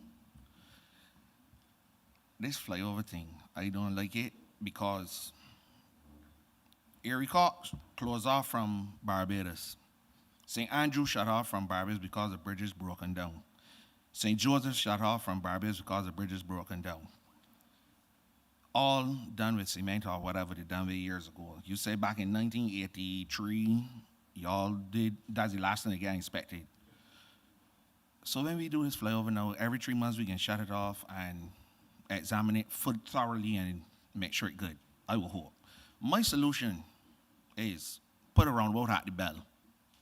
Because if you come from St. Philip and you traverse down through to Turnpike and Constant in that area, you could easily come down through Lears and turn left by, when you get to the junction, turn left, follow the road to the roundabout, and you could go around the roundabout on the ABC highway and come down to Commermere and turn and go down Commermere if you have to drop your child to Commermere or St. Michael's or whatever. All primary schools, you can go to red zone, 15 kilometers, no more. Save the children, the future. That's my belief. The roads, if you look at every road that paving, the too narrow first thing, they got good drainage, big sidewalks, so that means you gotta get around and walk to your destination because of the traffic jams. And if you look at the mixture they're putting down, there's a line through the middle of the road, and I believe the water is seeping down through these lines and waking up the weakest part of the road, and that's how we forming these potholes. That's my belief. Somebody will gotta prove me wrong. As for the congestion in and around town, put every light to flash.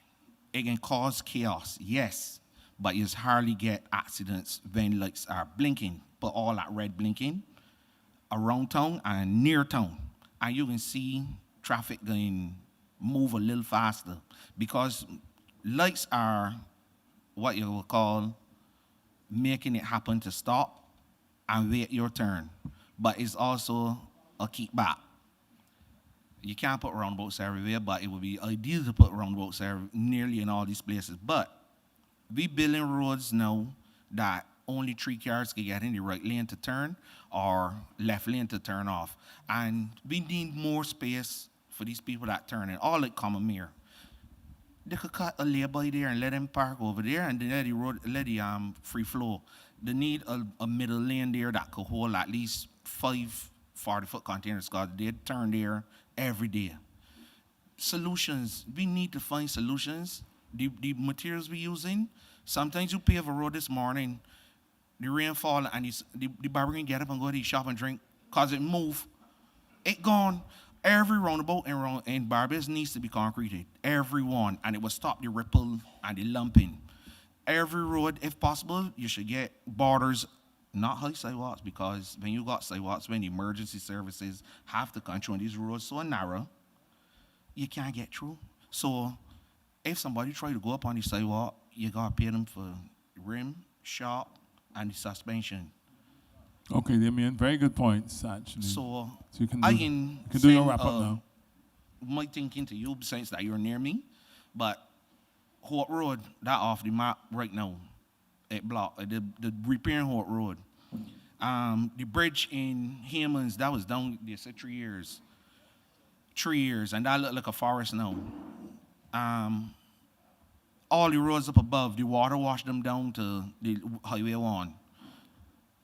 Right now, people that live in Basketball, St. Andrew, if they want to go Shuri Village, they have to come all the way back around to Diamond Corner and then go down through Cherry Tree Hill to get down to Shuri Village.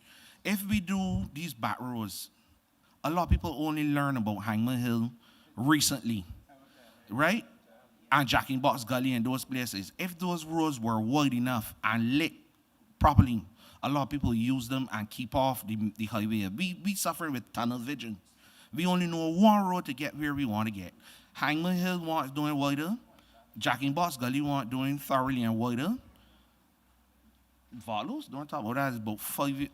Vaughtloos want paving. They want cross by. Then you can cross by the district D, going up there. That's 5 years. That 40 acres in that area ain't get paved. And they put in these sidewalks to narrow the road, but you could put a truck on top of the sidewalks. That just baffle me how they got good drainage put in. Now they come and do down by BRC Street. They put in wells down there by Les Evans, and the sidewalk come round further in the road. Why we building these roads so narrow? You should build the roads that an emergency vehicle could get through the middle. Not that you gotta wait, turn to the right, go back to the left, go back to the right, and then you can hear, oh, they look sweet going down through there. But the roads are too small. There's hardly any side roads you could use right now because you're going to hear suspension gone. The road's bad. We need to fix these roads before you start. Damien was at that point, I was going to tell you that's your wrap up, man. But Yeah, no, but seriously, I want you to you must also allow for response from the members of the head table. Okay, so yeah. if you make your points, then they're also making note, but you still need to allow them to You tell me respond. 3 minutes, All right, so you can wrap up, please. I can wrap up now by saying I will be sending a proper letter or Thank you very much. Right. to deal with the issues. And I want to remind you, ladies and gentlemen, if you do plan to send a submission, then you don't need to spend so much time. Perhaps you can focus on 1 or 2 highlights, okay? Because you really must bear in mind that there are others who also want to present, and we are still at number 6. All right? Wrap up time, Damien. Okay, give people different options instead of one road to get where they want to get. Put a roundabout bell, done with the flyover. The left turn by turning, 3 vehicles trying to get into one narrow road. And when they straighten out now, the right turn to go in the new housing area. You gotta wait long because people from St. Philip, St. John coming down by Cassie's and come to the roundabout at Huddersfield. So nobody is stopping and letting them cross the road to get home or come out from home, and that's the problem. Simple solve. Do something different. If you bring people to the bell down by Jose and come cross and you come right roundabout, come down highway, you can take some of the pressure off of Cassie's. Simple mass. Thank you very much. I can send my thinking and y'all will go from there. Thank you Thanks so much. A lot. All right. Allow for Jason or Richard, your response, please. I do agree with the suggestions for the stacking lane at Commermere and also the roundabout. That is something at the bell. That's something we could obviously definitely look at. What I can't agree with is the placement of the traffic signals on flash. They're not there only for traffic flow. They're also a safety feature that is called a traffic calming device, just like roundabouts. And also, they're there to also make it easier for pedestrians to cross.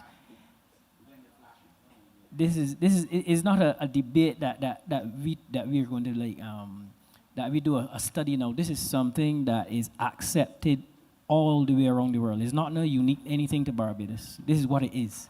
And it is a safety feature that is in place. And given the thousands of cars which pass let's say the Colmorock Junction per hour, there's no debate that it's extremely difficult for persons to cross that junction once those lights are on flash. So that's not something that we can that we would consider.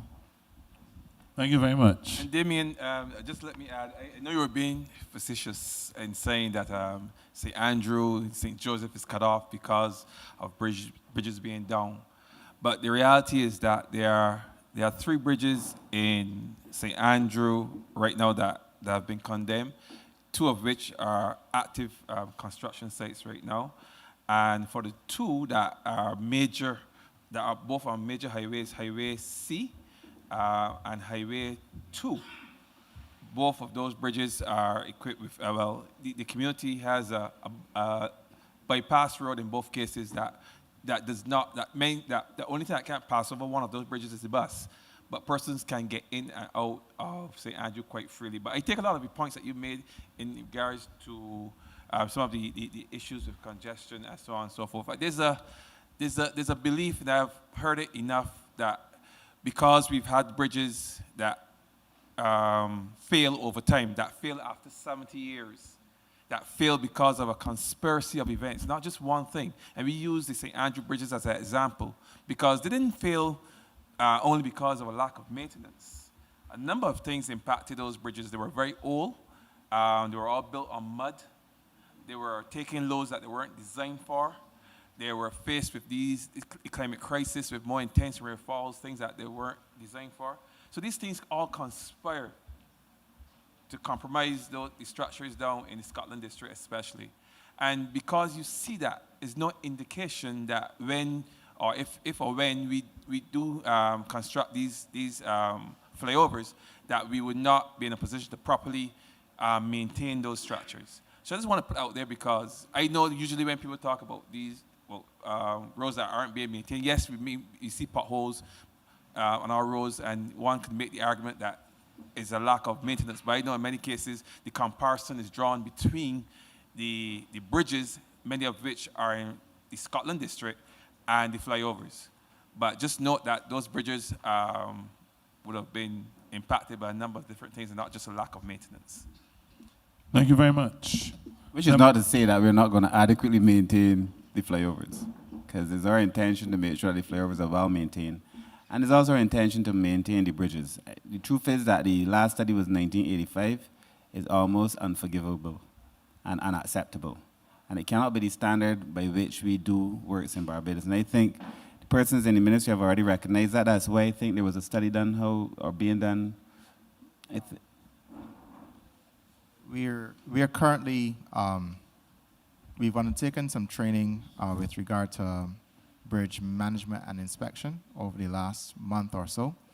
And I'm hoping that that entire program culminates in on-the-ground inspections going on later this year, where we examine all of the bridges on the island and are able to update our information with regard to their condition and ultimately be able to implement maintenance programs that are suitable to each bridge.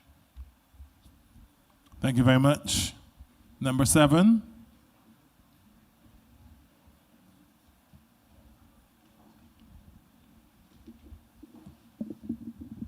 Good evening, ministers. Good evening, PS. Good evening to the other members of the team. Danielle Evanson. I would want to start by saying when I first saw the announcement of the consultations, I was concerned in terms of how it was framed as congestion, addressing congestion, because congestion is a symptomatic problem. It's a symptomatic issue and not the root cause of the problem. So as the participants would have shared, everybody expressed their concerns about mobility, which is more the broader issue, and thereafter the presentations and so on reflected that expression that the public was calling for.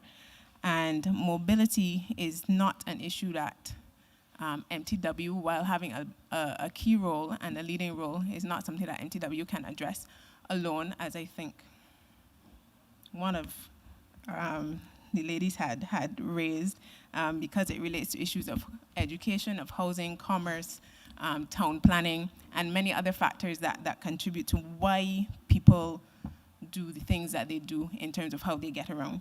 So I want to make 3 quick points. So in terms of the why, the kind of data that we are collecting, the integration of the data that we are collecting, and not just specifically transport or car-related, but the broader data sets that would contribute to understanding why people's behavior is the way it is. And even some of the data that would have been presented at the various consultations. We didn't see anything in relation to how the modal share for public transport has dropped from about 20% in 2012 to maybe somewhere between 11 and 15% now. We didn't see anything about sidewalk coverage per kilometer. Surveys show that 81% of the daily trips across Barbados happen by car. And 80% of those only have 1 or 2 people in the car. So we have a congestion issue generated by that low occupancy. 87% of people with more than 1 NCD drive by car, so perpetuating that sedentary behavior. And persons with disabilities use public transport the most, so also considering the different categories of people and how they get around. But also, there seems to be a narrative that Bajans want to cling to their vehicles, but more than 80% of people have said that bus lanes and cycle lanes would move them to consider those as viable options instead of driving.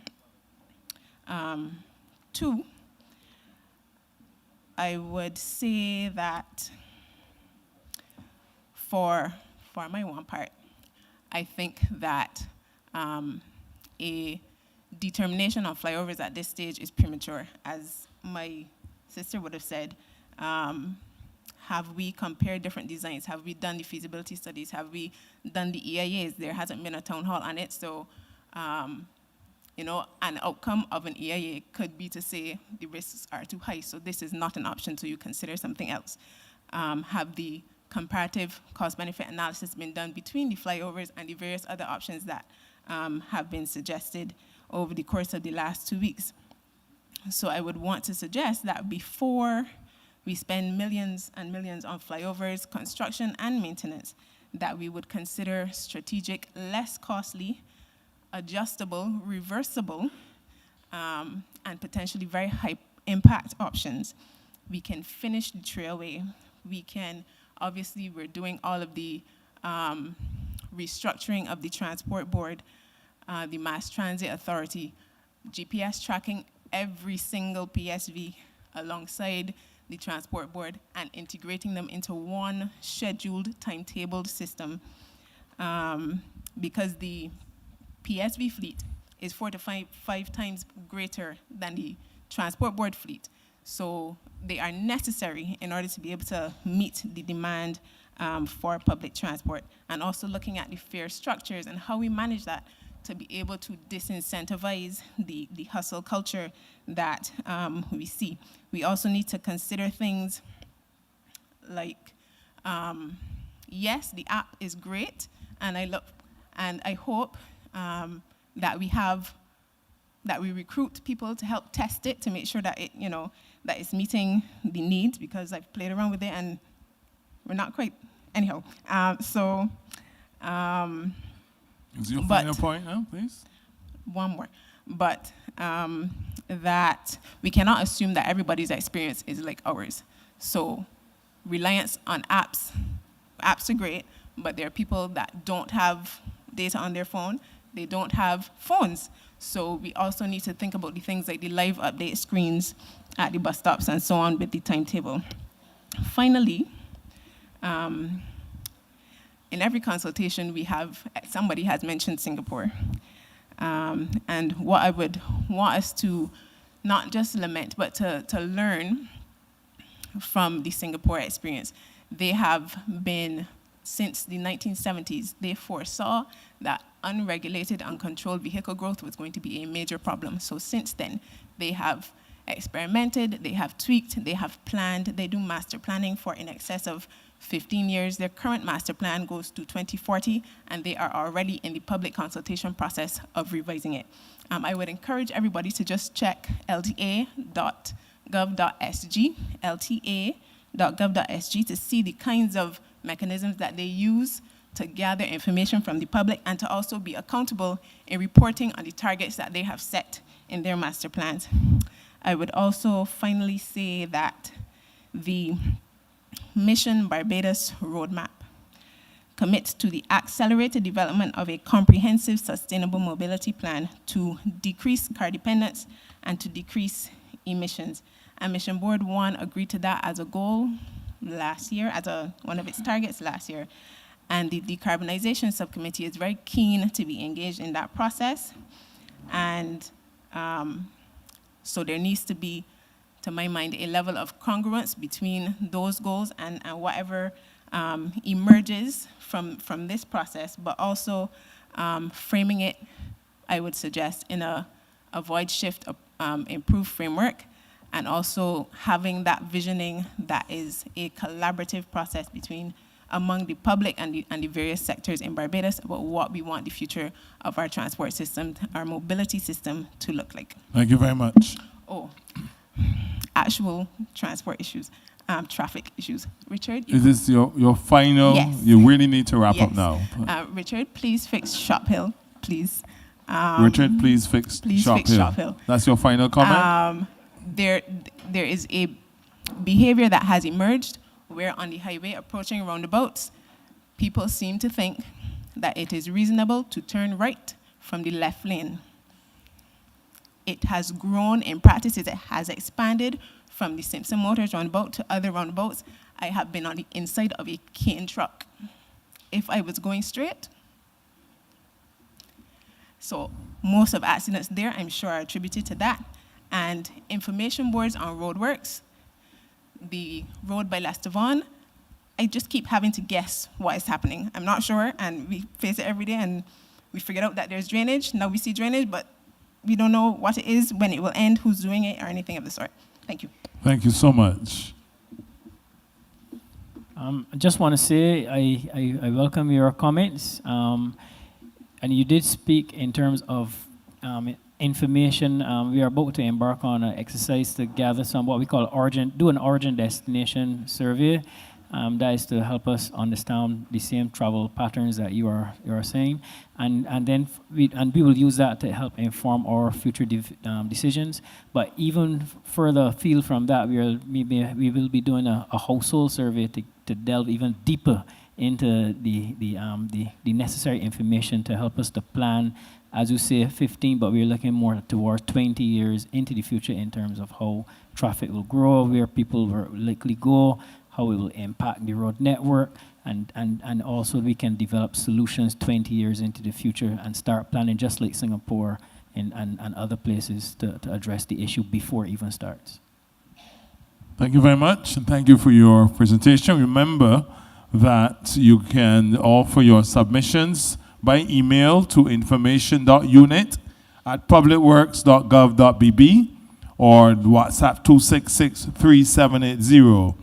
And we will have our final consultation next week, Wednesday, at Leicester Vaughan. So there's always an opportunity for you to offer your comments, whether in person or via online. Number 8. Before you get to sorry, PS. Before you get to number 8, Daniel, I was expecting a comprehensive submission from you, and you did not disappoint.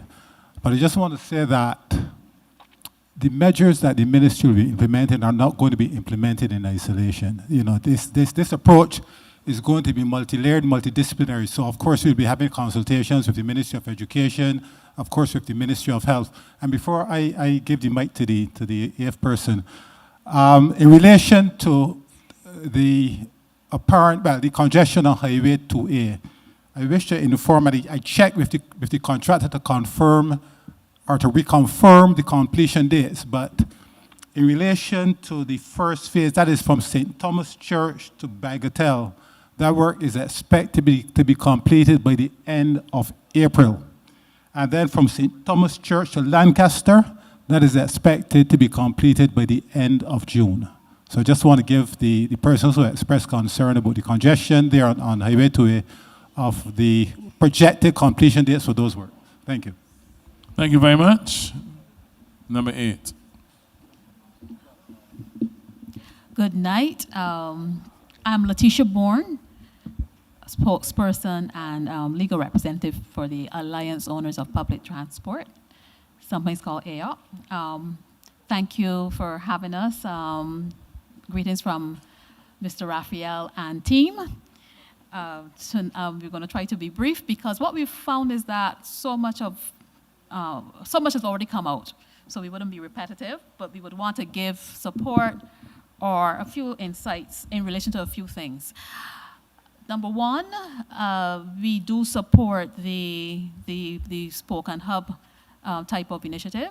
We believe that that can work, and we would like to have further dialogue as it relates to that. We believe that these hubs would stop persons from having to go into Bridgetown to get to somewhere else and so on. We think that it's part of modernity, and this is something that I believe we are ready to interact with in Barbados. So we do give support to that. Of course, it would need to be fleshed out.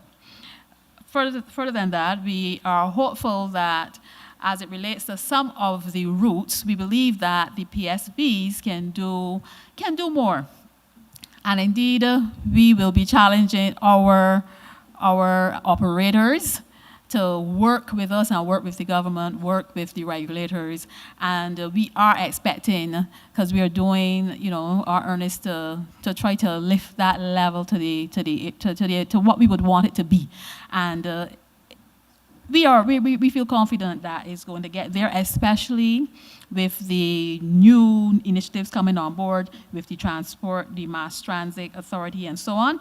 We would like, in terms of those routes that do not go right into Bridgetown, such as the one on the ABC Highway, we do support those types of routes where you can travel from Oistins to Speightown maybe, and Wellhouse to Warrens and so on. And we would hope that some of those routes could be liberalized a bit so that PSPs could also, the privately owned PSPs could also vie for some of those routes as well. As we speak about that, we also support the bus lanes. We do the specialized bus lanes. Certainly, they cannot work every place, but where they can work, we are happy to sit and to meet, and we do support those specialized bus lanes. One of the things, and it came out here tonight, is about recognizing the particular PSVs. We would be proposing some color coding, if we can look at that. I do know that in Trinidad, you have the different stripe, depending on if you're going to Chaguanas or San Fernando, wherever you might be going. So we would like to sit and look at that to see if that is something that could work, so that would help in some way to allow for that identification to come a little closer home. So we would like to work on that. As we speak about that, we also want to talk about the bus stops. We do recognize that some bus stops, some need to be fixed. I know for sure there's one in St. George that is leaning on a fence for quite a while. But there are bus stops that need to be fixed, and we also need additional bus stops. So this would allow, in terms of just even the flow of traffic and where people stop and all of that. And we do know we have some issues there to tidy up. As it relates to those bus stops, bus shelters, more bus shelters. We know you do get complaints sometimes about our units, but there are times that persons do not stay by the bus stop. And sometimes it relates to the fact that stand up in front of somebody's house, it might be cooler, and save them from the elements and so on. So we're hopeful that we can also have some, we don't have to be as significant as some of them are, but some more bus shelters as well would assist us. We support the park and ride wherever that can work. We do support that. And we think also it can generate even additional opportunities for persons who may ply their trade in terms of vending and so on. But we do support the park and ride system, and these are things that we are hopeful. We do expect to meet with ministers really and your team. So some of these we will talk about further. That's your cue, having said that. Okay. To wrap up, Yes. if there's another point you want to make, because you did say that there's a submission and then you will meet with the ministers. Yes. Okay? Okay, so just another 1 minute or less. We do want to work with you as it relates to the TAP program. There are still some problems there. And we are hopeful that at some point we did make the recommendation of a person who is a spokesperson or a representative being internal, a bit more internal to iron out some of those problems. And as it relates then to we give support to the inspectors. We do agree that we need to have those inspectors. Those would give us more support as we do what we need to do. And finally, the issue of the CRT, the Constitution River Terminal, and the nighttime. The nighttime, there's a problem where the passengers prefer not to go to the actual terminal because of lighting and safety issues. And it means then that we have to work out something where we are not flouting the law, and we can have passengers feeling safe and operators also feeling safe, where persons are not comfortable going to that Constitution terminal because of the lighting and safety issues. All right. But thank you. Those are That's our it? points at this time. All right, Okay? thank you. Thank you. Are there any comments from the head table? Yes, I am not from Transport Authority. However, I can speak about one aspect. Any request for the bus stops and also the bus shelters, you can submit the application letters to the Transport Authority, and it'll be considered, and you most likely get the bus stop and the shelter. Right, so you can make your submissions there. Thank you. I just want to say thanks for the submission. I believe that the conversation with the PSV set to all the various umbrella bodies is going to be very, very important. If we're going to solve this traffic problem, we have to meet with the PSV sector. So I look forward to having those meetings. Hope not next week because we're booked, but the following week for sure we're going to schedule meetings with all the umbrella bodies. I know I'm supposed to be appearing at something in April. So I hope we can meet before that, where I'm supposed to be the featured speaker. So hopefully we could solve our problems before we get to that speech, because then you might be upset with me. And I would not want that at all. But I did hear you say, and I'm happy to hear you say that you're keen on being part of the bigger solution. I suspect that there's more in the mortar than the pestle when it comes to some of the issues pertaining to the PSV sector. So we need to have those conversations soonest and try to form a way that we could deliver to the people. I also hold the view that the vast majority of people who conduct and who are involved in that business are actually good people, but that there are some who do some things on the road that just are questionable. But I heard you, you're a good corporate citizen, so you stop any person sheltering by your house, and you may stop to make sure that they're coming off of the darkness, and I understand you're a good corporate citizen, I appreciate that. But we wouldn't want to break the law now, Roy. So I think in the areas where it's too dark, we have a responsibility to provide light. And if it is that there's not enough bus shelters, then we have to provide the bus shelters. But at the same time, we all have to abide by the law. All right, thanks. All right, thank you very much. Number 9. Good night, all. Protocols all already established. My name is Peter Rochester. I live in St. Peter. And my first comment comes back to the first two speakers that spoke about, and they were speaking about the congestion on Highway 2A. Never in my life what I thought, coming up from where I live, and I live in the section opposite Hemans, that I would thought that I would run into a traffic jam on Highway 2A. That tells me that, as has been said, that we really need some truly bold and very progressive approach to resolving the challenges that we have.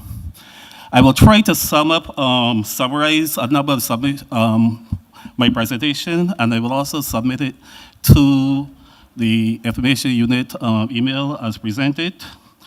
One of those had to do with what we call a suggestion for solution for traffic flow in and around Bridgetown. I was hearing about possibly establishing of a circular loop or traffic loops, and I made a suggestion which I hope can be considered as part of the traffic route through Bridgetown, which would encompass a circular loop running from the bottom of Broad Street straight through to John Beckles Drive, coming around John Beckles Drive back to, I can't recall the road, is it Constitution Road? Back to the lights and around Wharf Road to meet back at Cole Street. And I was thinking about that because part of the biggest problem that we have on these roads are these choke points. A lot of these choke points have to do with traffic turning left or traffic merging in a particular area and people blocking the intersections. So if you could create a flow of traffic that could avoid that, it would help in terms of traffic flow. And it also creates additional lanes of flow in a particular area. I know some majors may not probably like that because we don't like to travel, let's say, a little longer to get where we're going. But I find in certain cases it works. And that brings me back to another choke point on Highway 1, Old Town. Between Porters and, I would say, Massey, there are 4 choke points on that road, and all have to do primarily with traffic turning either right onto Highway 1 or right into the by roads. Porters, Trents, Lane Grove, and Massey, especially on evenings, when people coming in and out of the traffic.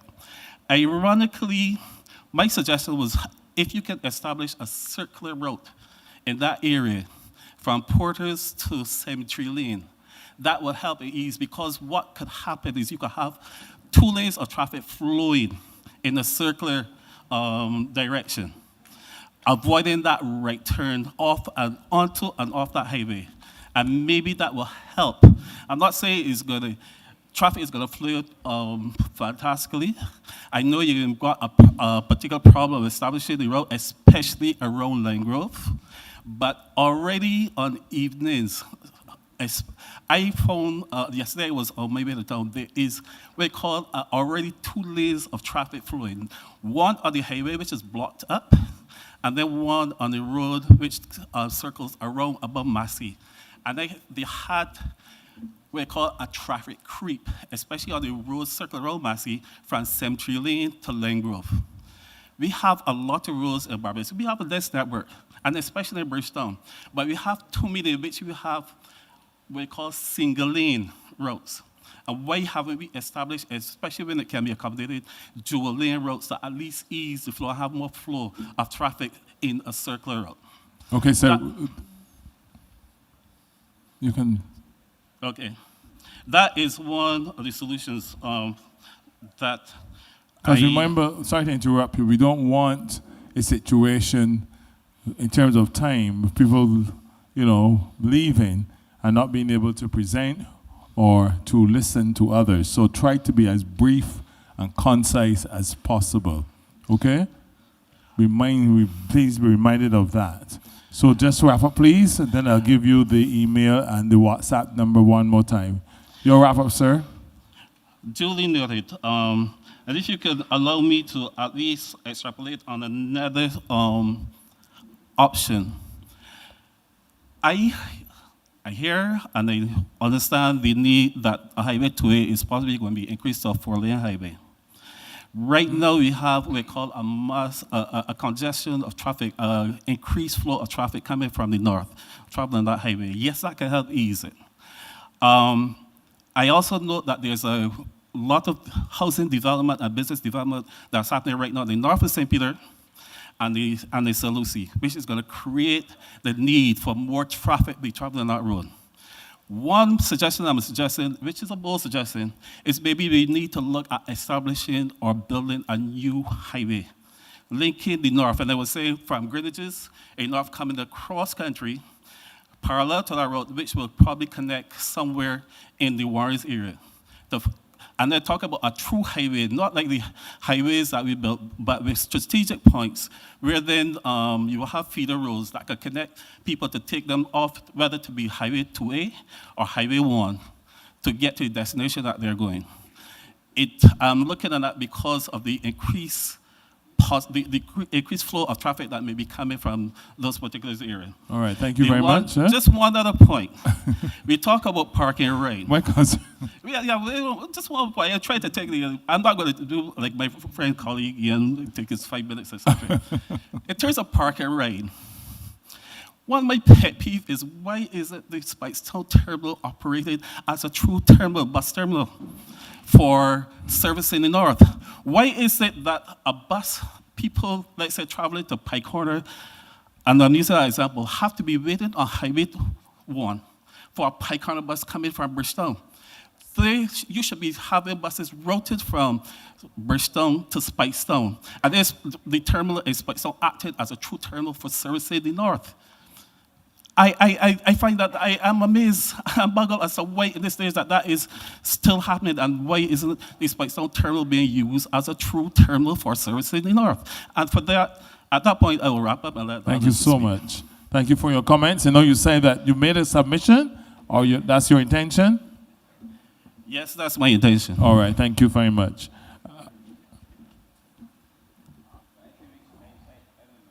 Minister? We should start where you ended, and we have the CEO of the Transport Board who is here to answer questions pertaining to those things, and he has his support cast, so I think he will be happy to respond. All right, this is the CEO of the Transport Board, Fabian Wharton.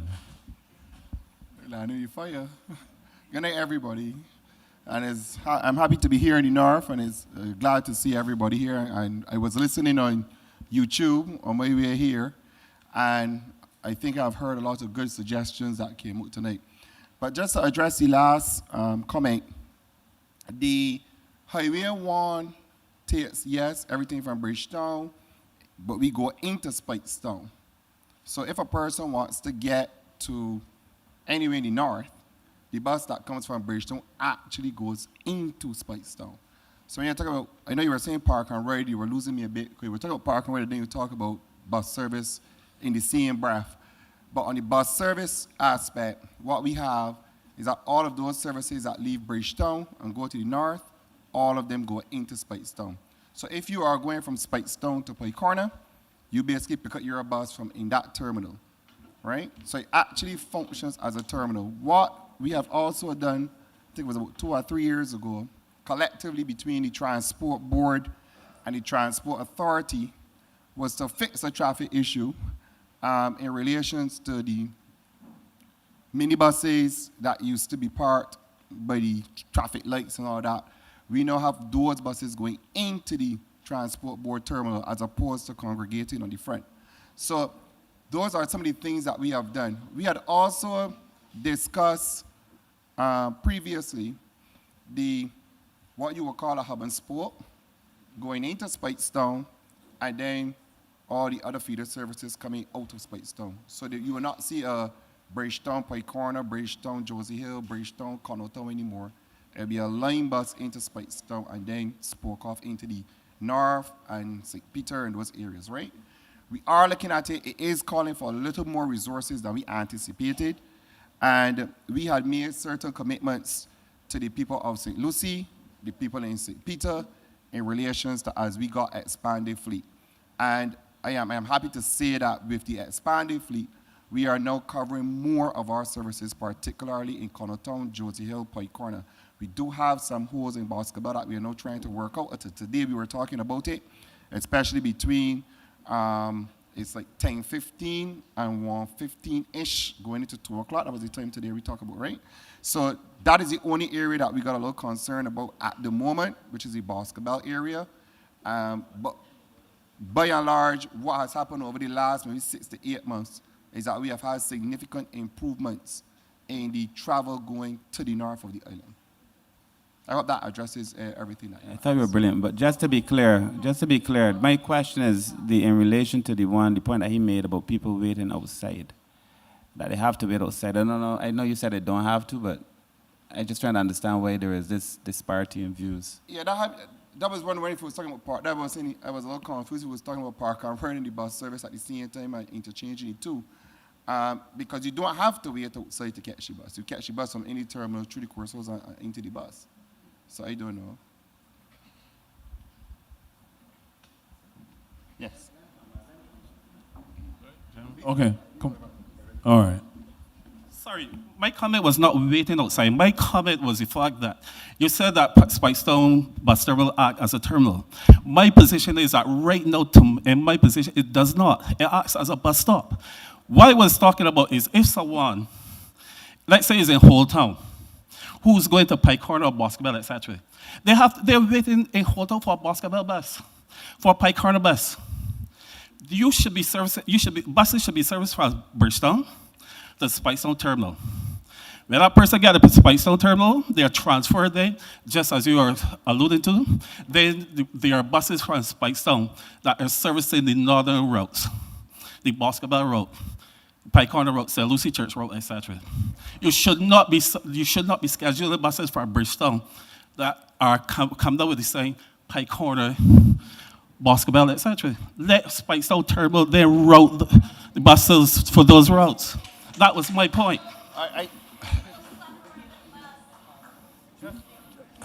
There's a gentleman by the no. I just wanted to.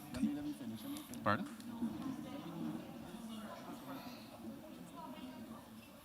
All right. I can go ahead? No. Oh, okay. All right. I think we are commingling some things, so I'm going to go through this very slowly. The Speightown Terminal is also a depot of the Transport Board, and it is responsible for routing of services for the north of the island. So you're originating services for the north, particularly inbound when we start in the morning. All of those services originate in Speightown. So you may not know that, right? That's one. Secondly, we have, so the buses that are at Speightown feed into the Princess Alice Terminal. So the route is, I know you are saying a bus should not go from Bridgetown to Pike Corner, but if I am, or to Connelltown or to Josie Hill, but you're saying this, we're actually saying the same thing, but seeing it differently. Because in reality, the bus goes from Bridgetown to Speightown, pick up any passengers that want to get from Speightown into the north. So therefore, we are basically saying the same thing. So the bus originates. The bus originates. It is where the service starts, where the service terminates, and where we stop the service. So if I'm in Whole Town, wherever I am in Porters, I'm in St. James, you just pick up the bus coming up. So unless I'm missing something, so what is it that I'm missing? So let me ask you a question. Are you suggesting, just for clarity, that instead of having to wait for the bus to move from Bridgetown to come to Speightown, Speightown should serve as a natural starting point where the buses there could service more frequently and more often the people in the north? Yeah, I may be a bit too harsh when I did say that Speightown Terminal as a bus stop. That's fine, but I'm just trying to get to the deeper point. Exactly. What I'm saying, because it comes down also to the proper use of buses. So any transport, the bus service coming along Highway 1, I'm saying should be coming from Bridgetown to Speightown.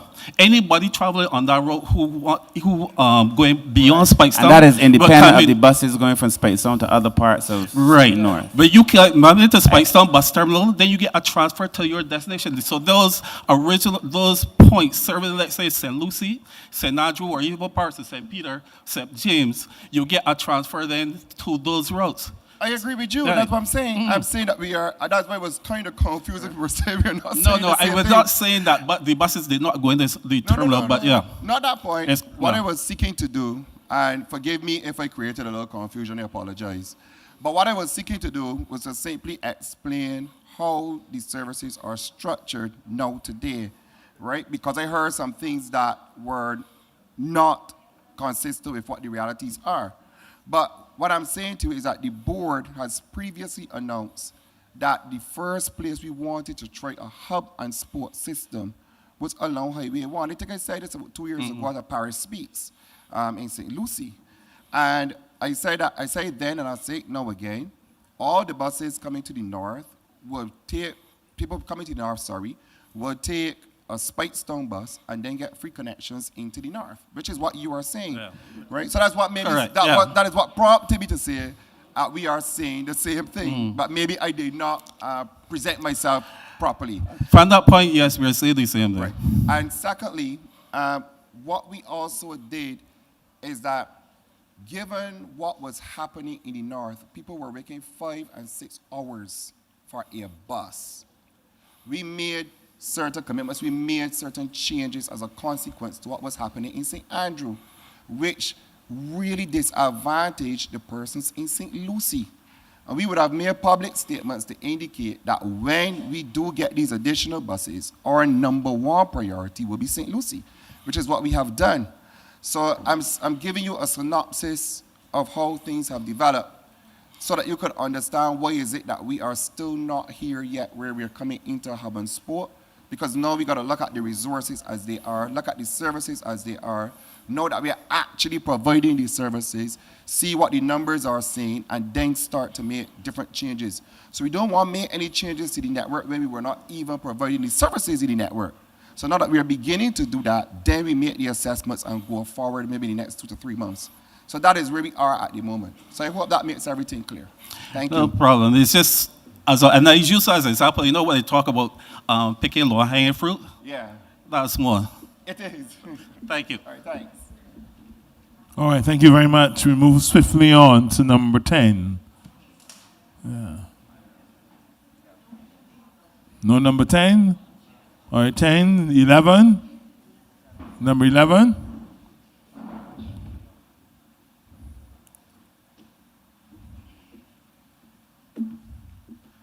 Good evening, everyone.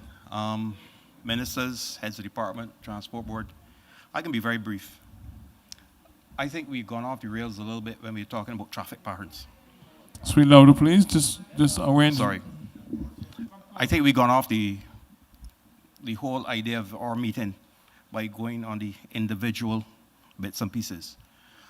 My idea for the control of traffic would be, let's say on the South Coast, from 6:30 on mornings, make from Top Rock into Bridgetown one way, and then from Bridgetown to Wildy one way. And we can do, I don't know if you have tried it or seen it. In Brazil and I think in Germany, they have these timed roundabouts, as they call them. It's called a traffic alleviation, where between, as I said, 6:30 and 9:30, you have from Top Rock to Bridgetown in one way, and likewise Wildy. Then again, from around, say, let's say 3:30 till 6 o'clock in the opposite direction. We can do that on the West Coast as well, because I come from Maynards, and I drop a child to Crumpton Street, and we always have traffic all along that route. Another thing, too, that we have to look at, right now, you're repairing Highway 2A.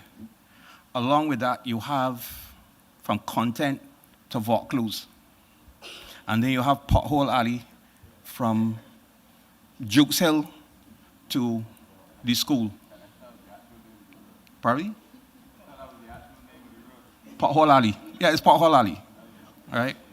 Another thing is, now, every 5 years we have to go and get milling and paving. And why don't we take Highway 2A and do a test case and do it in concrete from, let's say, how many times have we repaired since the roundabout has been done at St. Patrick's? Look at the roundabout by Cost-U-Less. That has been done a number of times.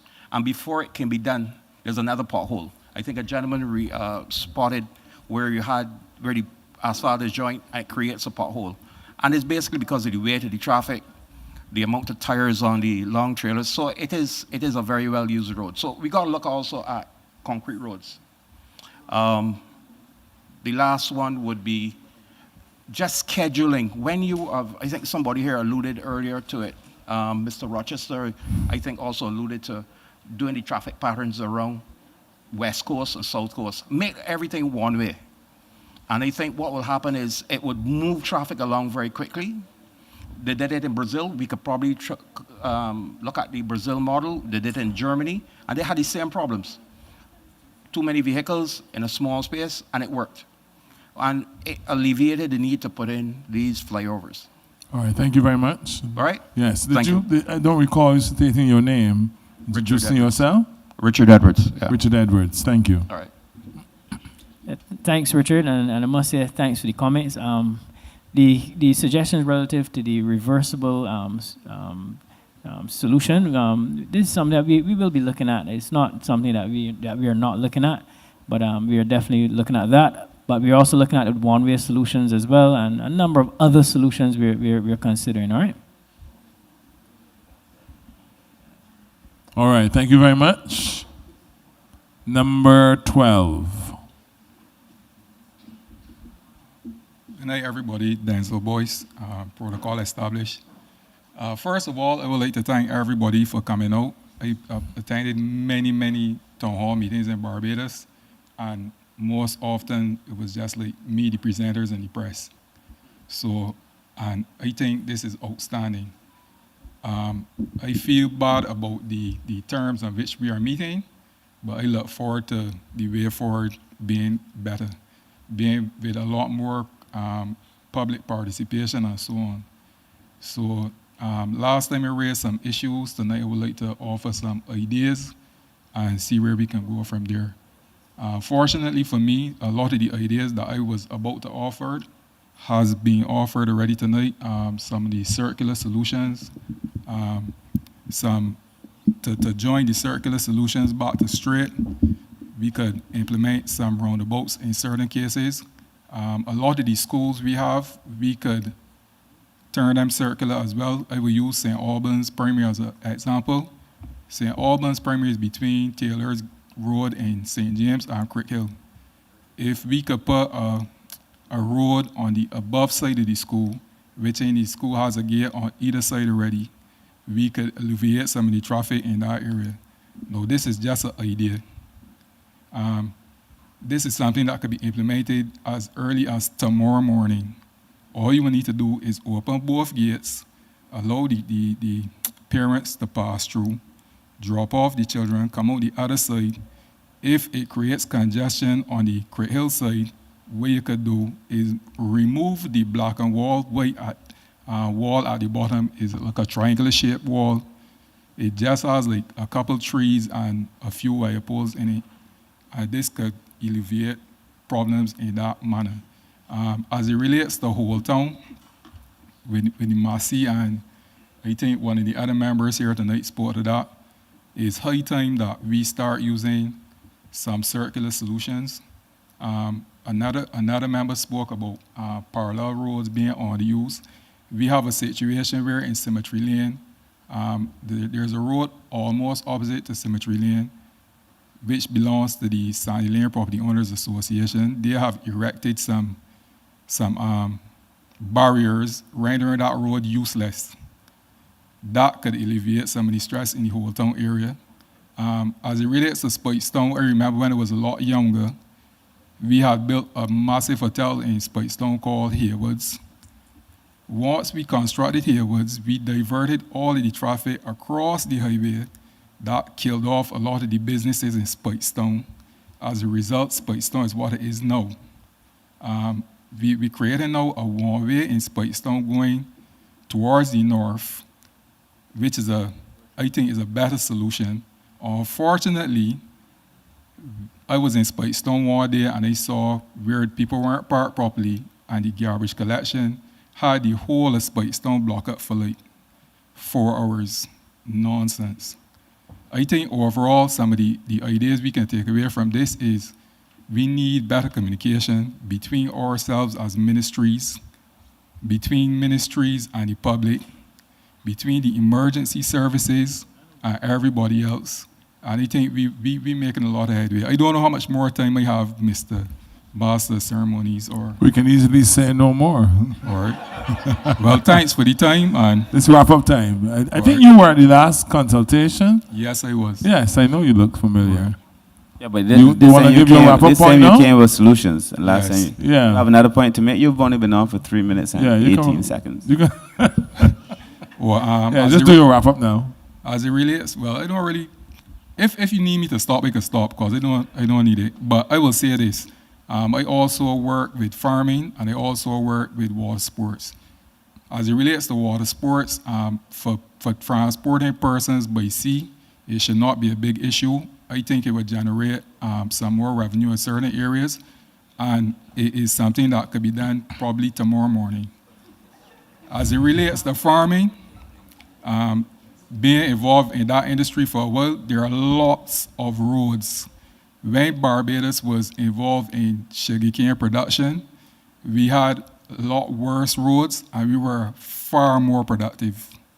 That is an option that anybody could look into, time permitting. And lastly, I would like to suggest that we try to create some spaces where tourists could access the beaches a lot easier and a lot better. Everybody who comes to Barbados is not going to stay in a hotel, and they will want to traverse and experience Barbados as a whole. For this to happen, some people use cars, some people use buses. Some of the nicer beaches in Barbados are along the west coast, like Gibbs Beach. Gibbs Beach is not really accessible. There's a problem there now by the bottom of the Seventh Day Adventist Church in the garden where people are parking to try to access the beach below by Royal Pavilion. And Lone Star, that general area. These are areas that I believe that government needs to grab hold of and hit the ground running going forward. And another thing is we will need to acquire some land from some people, and now is the time to do it. So rather than waiting another 20 years and still going the same issues and getting more issues on top of the issues we already have, I think we need to grab the bull by the horns going forward. And Thank you very much. Thank you. Number 13. Good night, Jerry Griffith. I want to support much of what Mr. Rochester said. I just want to add some timelines to what he said. 2 years ago, I used to have to make the trip to town from St. Peter. Yeah, one to Eagle Hall and one to Combermere. I could leave home at 7:45, and I could make my first drop in Eagle Hall by 8:30 and the one to Combermere by 8:45. If I leave home later than 6:45 now, I can't get there by 9 o'clock to either one, okay? My daughter, she works in Newton. If she leaves home at 7 in the morning, she cannot get to work by 9 o'clock using Highway 2A. If she goes East Coast, she can leave home at 8 and get there by 9. If she goes Coggins, she can do the same. As it relates to the traffic in the north, just imagine you're coming from St. Peter, St. Lucie, you're picking up traffic or adding to traffic in St. Peter, St. James coming up, and some people are going as far as Christchurch. Do we really need to use the same land space for everybody moving in that direction? Oh, I need you to step closer to the mic. Yeah, sorry. Right, you could. Do we really need to use that same space, road space, for everybody heading in that direction? Don't you think it's about time that we probably look at a road through the center of the island? And I don't know about the flyover or whatever, but it doesn't have to be land-based. It could be, I don't know what you call it, highway in the sky, whatever, but come through the center, and I think it would alleviate a lot of the traffic. Because right now everybody's coming here, heading into Bridgetown, heading into Oistins, whatever, and they're using the same. So bound to be congestion. So just my 2 cents worth. Thank you very much. Thank you, sir, for your comment. I want to remind persons that you can also email your submissions to information.unit@publicworks.gov.bb And the WhatsApp number is 266-3780. Let's move on swiftly now to number 14.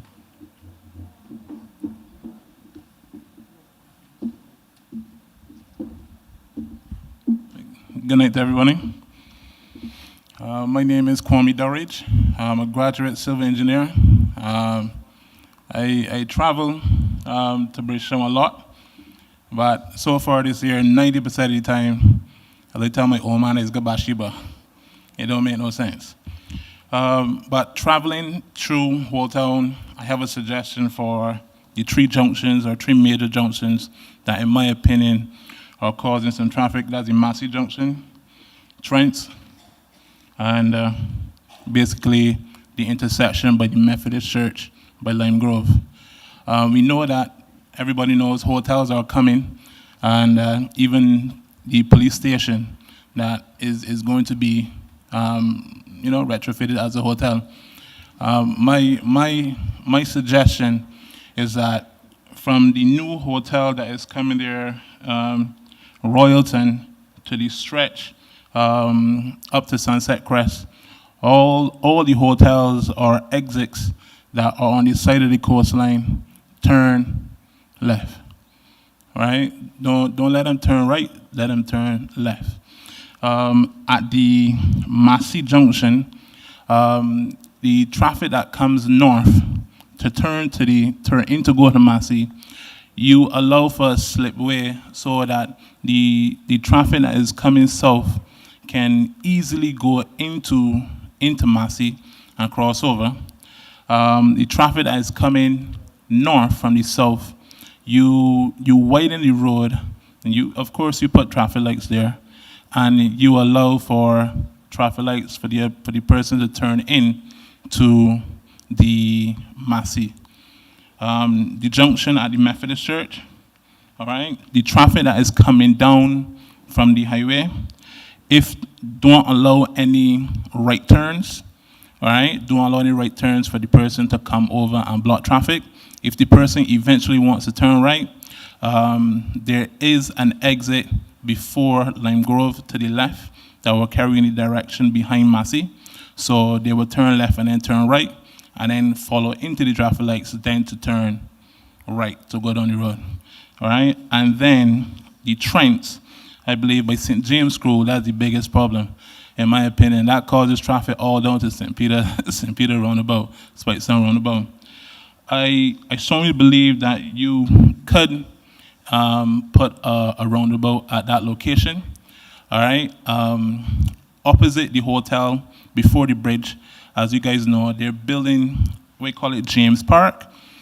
James Park is building, well, that location is building a building. The building is going there.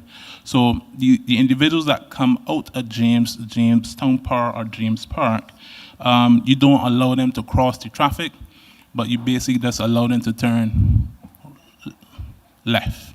All right, so those three junctions, don't allow them to cross, but if you allow them to cross, they have to follow traffic light signals. And the traffic light signals would be at the Massey Junction and the Lime Grove Junction. And if you say going south, both junctions should be saying go south together.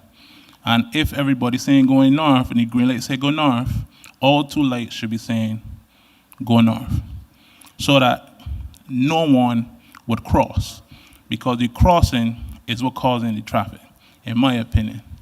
All right? My last few points is that vans, the same way you drive fast and get reported, the same way you drive slow, you get reported. All right? It should acquire the same way of punishment, in my opinion. You drive fast, you kill some person. You drive too slow, you could get fired and get no work. You know, that's one. In that case, Raphael, we can end up finding all these ZRs on Sundays, Sunday afternoons, Sunday evenings, but after 5 o'clock. But please don't.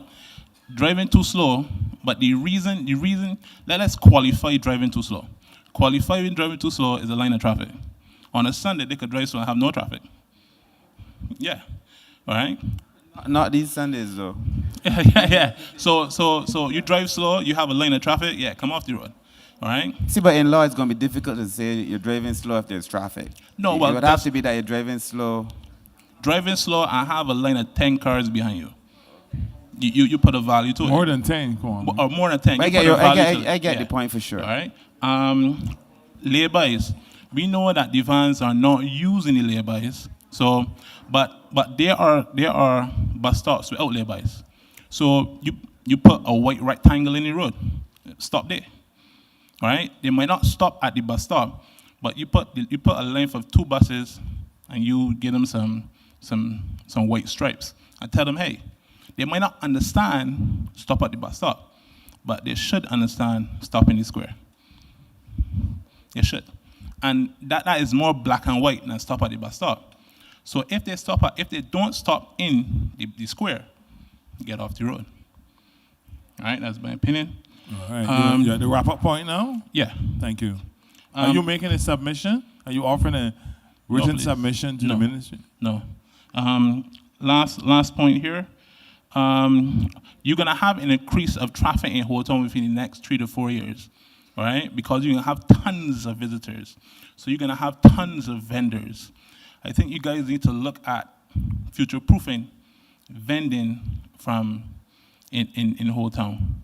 Because you are going to get vending in Houghton, and basically garbage collection should be done at night in high-traffic areas.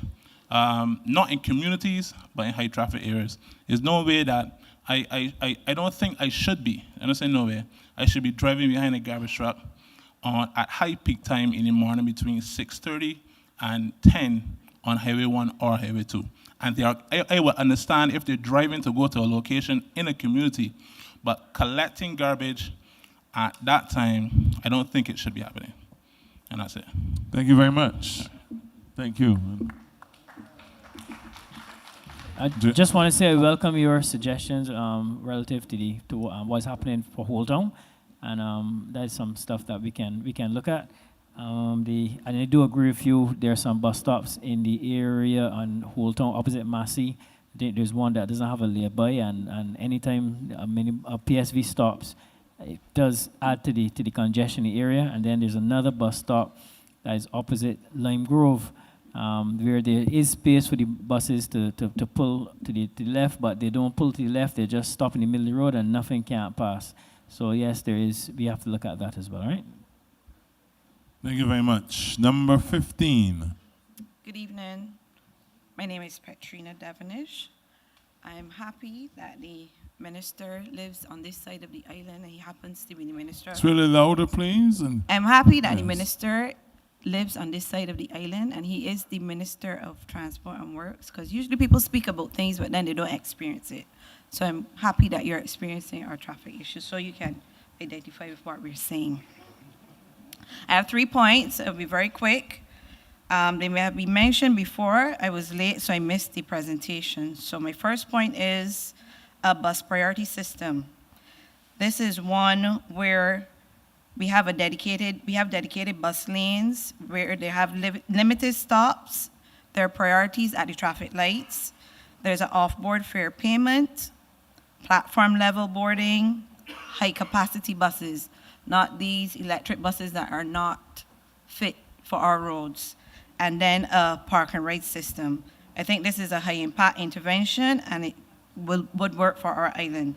So what it involves is dedicated bus lanes only at the most congested corridors, queue jump lanes at major intersections, that is short lanes that let buses bypass long queues, traffic signal priority for buses. When a bus is approaching, the green light automatically comes so the bus can pass through. And then it has limited stops and express services during peak hours. This moves about 40 to 60 people in the space of like 3 cars. It makes buses faster than the cars, so people actually want to switch. But obviously for this to happen, we need to have a proper bus routing system and proper buses that can traverse our roads without them being in a depot and not working doing what they're supposed to be doing. So I think with proper planning, these bus routes, that this is something that can work. There's no major money spent on widening roads and stuff like that. We have the bike lanes that they can use, and I think that is something that we definitely can look at, that we can work with the existing road structure, and it's fast to implement, 6 to 12 months, and we can see how it works and then regroup and do what we need to do. My second point is demand management. I think other people talked about this, staggered work hours. Government and large employers start work at different times, 7:30, 8:30, 9:30. It's extremely cheap. There's immediate impact, like the guy here said, it could start tomorrow morning. Partial remote work, 2 to 3 days a week. The focus mainly on the public sector and large employers. Even that should be like a 10 to 15% reduction in peak traffic in the morning. And my third point is strict traffic enforcement and behavior change. I've heard people talking about it all afternoon. No stopping on main roads, no double parking, lane discipline, bus lane violations, and most importantly here, illegal taxi and minibus stopping. Someone alluded to the fact earlier that these ZRs really run the road. I don't know, I heard the officers speak earlier about something, but I'm not sure that that's happening because they still do what they feel like doing, and they are a major headache for everybody, a major headache. And what needs to happen here is that it needs political backing.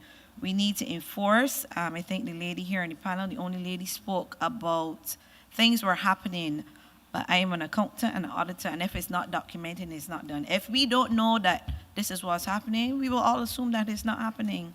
Right? And if we continue to see them doing the same things, it will continue to a problem. These fines clearly are not an issue because they get fines and they still come and do the same thing. My suggestion there is that when they come to get their permits, that you not give them a permit for a period of time because you've had 20 violations, it's continuing, and you need to find a way to sort out the ZR issue because it is a real issue. And those are my points for the evening. Thank you so much. I just want to say thank you for your comments. I mean, some of them we would have touched already relative to the bus priority system, the bus lanes and all that type of stuff. So we're actually actively looking at those options, all right? Thank you. Let's move on now to number 16. My name is Curtis Small. It's difficult to come at this time when most people would have given their suggestions. But I just want to highlight a few points here. Now, you hear coming from the head table most of the time that this thing is on the radar. But I don't know how far your radar is focusing. Because I recall going to a town hall meeting at St. Thomas Parish Church, and that would have to be before COVID. And that was in relation to widening Highway 2A. It has not happened as yet. I don't know how far the plans are, but you probably need to focus more on your radar. I don't agree with some of the things mentioned in terms in Bridgetown with having this lane, a bus lane and bicycle lane, because the amount of traffic coming up with Bridgetown, and you know restricting one lane for cars to come out, I think it would create chaos there. In terms of the parking wide, that can only be effective if you have a proper bus service. And for years now, the service, of the bus have not been what we would expect it to be. One of the issues with these minibuses, which I believe we got to get real serious with them. This government, the last government, for whatever reason, don't seem to be able to get these minibus men and ZR men control. Maybe rather than building these areas for park and ride, we need to build an area to impound them. Simple. No, let's be real. Because, you know, you're traveling on highway, two of these guys, one came from Speightown, one came from Bridgetown, and they stop and talk. I mean, all these things add to congestion of traffic, right? The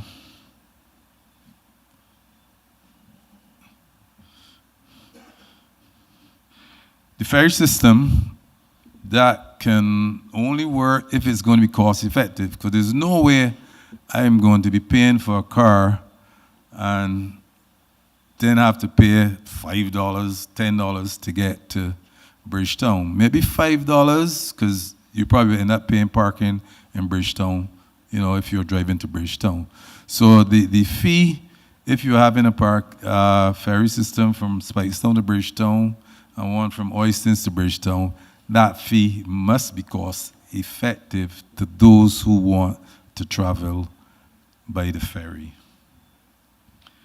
I agree with the roundabouts that lane needs to be, that demarcation needs to be put there, because people come in the roundabout, they can't go anywhere, but they block the guys coming from the left.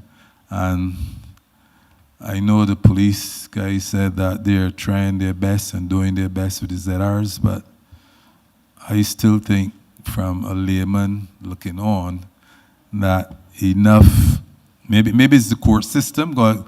I know some guys, you know, some of these guys has 100 and something charges, and they're yet to get a court date. So maybe that's something that, you know, the government need. I know recently they put in judges. Maybe they should have a separate or 2 traffic courts so that these cases can be heard more frequently and that these drivers and owners can be dealt with. Thank you. Thank you also. Thank you very much. All right, we move on now to number 17. Just one more, just to respond to the last comments. Yes, we've been looking at the junction boxes. That is something we'll be looking at.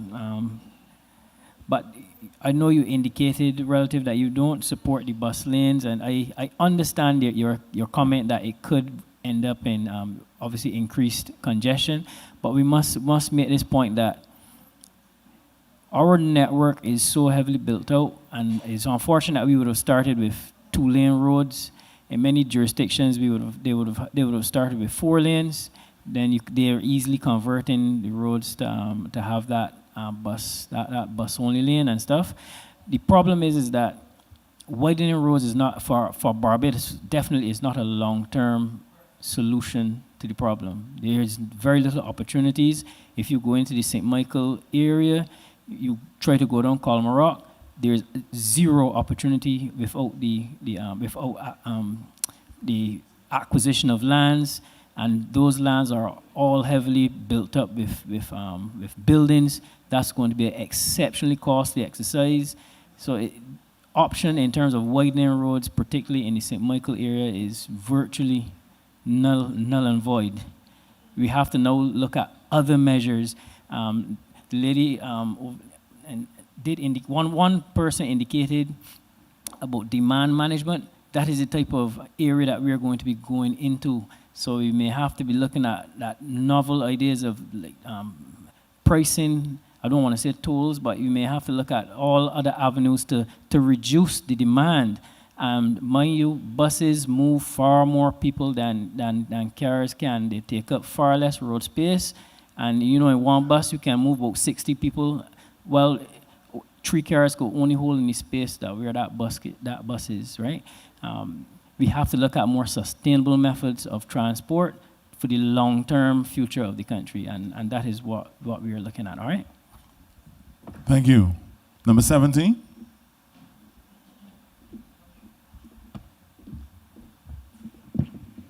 Good night, everyone. I'm not going to take up too much time, but I've been begging with the minister for St. Peter to fix the road to Sailor Gully. I actually missed the briefing earlier, and somebody mentioned something about Sailor Gully during the process of the night. But that is one of the roads that we mainly use. A lot of people who have transport use that road. I wish I could just put down my car and use the bus, but unfortunately, I will have to pay 3 bus fare to where my workplace is. One from Fort Hill, St. Peter to Speightown, and from Speightown to Eagle Hall, from Eagle Hall to Warrens. It's unfortunate. The road is really, really bad in Sailor Gully. When the holes are so big that this is number 4 vehicle I am on. I damaged 3 cars already, throw them, put them aside, buy a Jeep, and it seems like you're going wrong the same thing, because you're dropping in from one pothole to the next. When they do come and they throw a little stuff, by the time the rain comes, it washes all out, and it goes down to the ram shop. I need help. Definitely need help. There's not one single light from Highway 2A to Fort Hill to Indian to Prospect Road. Only when you get into the little village of Fort Hill, then you will see houses with light. There's not a single light. Imagine a female breakdown on that road, what will happen? Alone on the road. That's my point. Thank you. All right, thank you very much. Minister? Just because you said you raised it with your MP a few times, let me just say he's away on government business, but we were trying to schedule the meeting. I know he definitely wanted to be here, and I said earlier that he messaged me several times about this road. Several times. So, you know, I'm also an MP, and I know my constituents sometimes ask me why this road took so long or that road took so long. And I just want to say that in this particular instance, for sure, your MP has raised this issue. Well, and many of your MPs, because he was only MP for 8 years.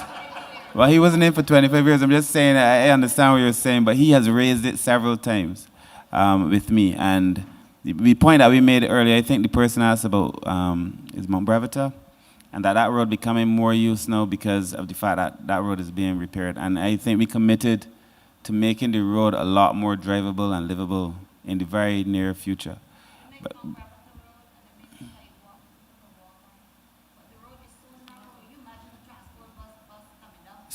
I understand what you're saying.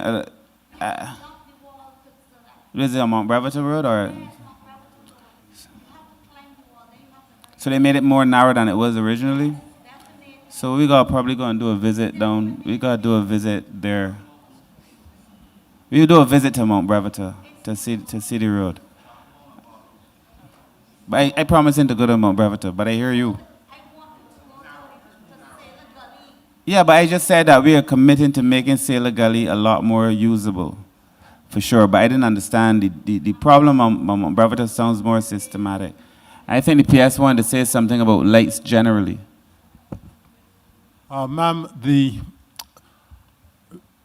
ministry is going to be in receipt of. In fact, let me start over. The former Minister of Transport and Works, the Deputy Prime Minister, had given a commitment to the country back in February for the procurement and the installation of solar streetlights. We are going to get the first batch of 500 solar streetlights next week. And we can give the assurance that those lights will be installed within the next 2 to 3 months. Obviously, the contractor will have to be involved in our preparatory activities. But certainly, the area that you mentioned, we will give consideration to installing lights along that road. Okay? Thank you. Thank you very much. Let's move on now to number 17. Number 18, sorry. 18. Good night, ministers, guests.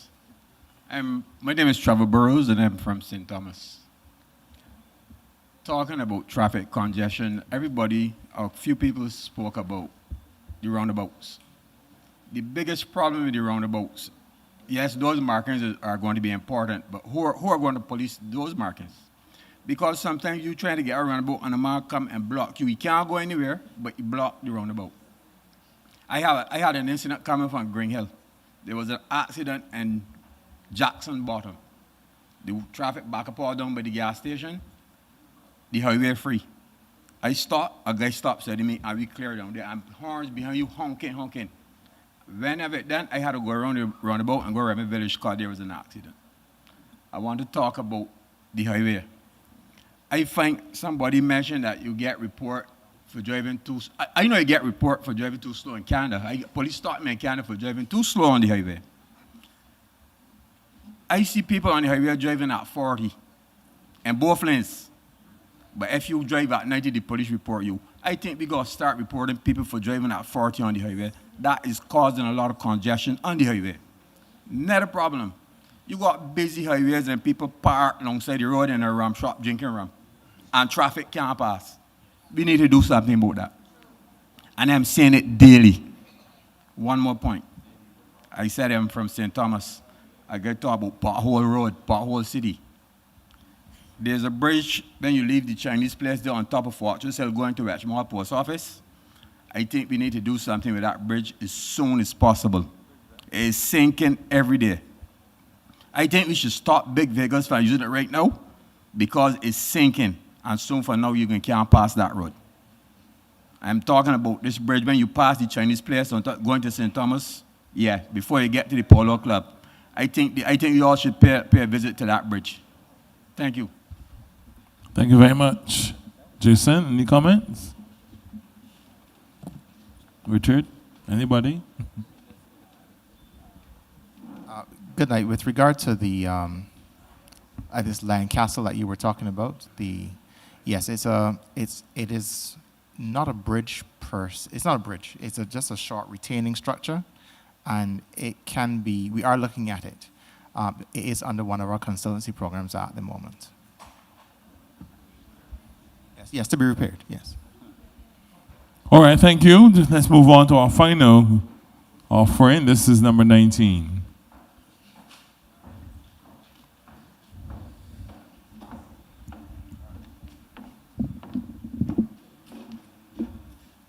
Good night, everyone. Good night. Senior Minister, just want to thank you and the panel for having this consultation and listening to the contributions from the members of the public. My name is Roland Lowe. I'm the president of the Barbados Road Safety Association.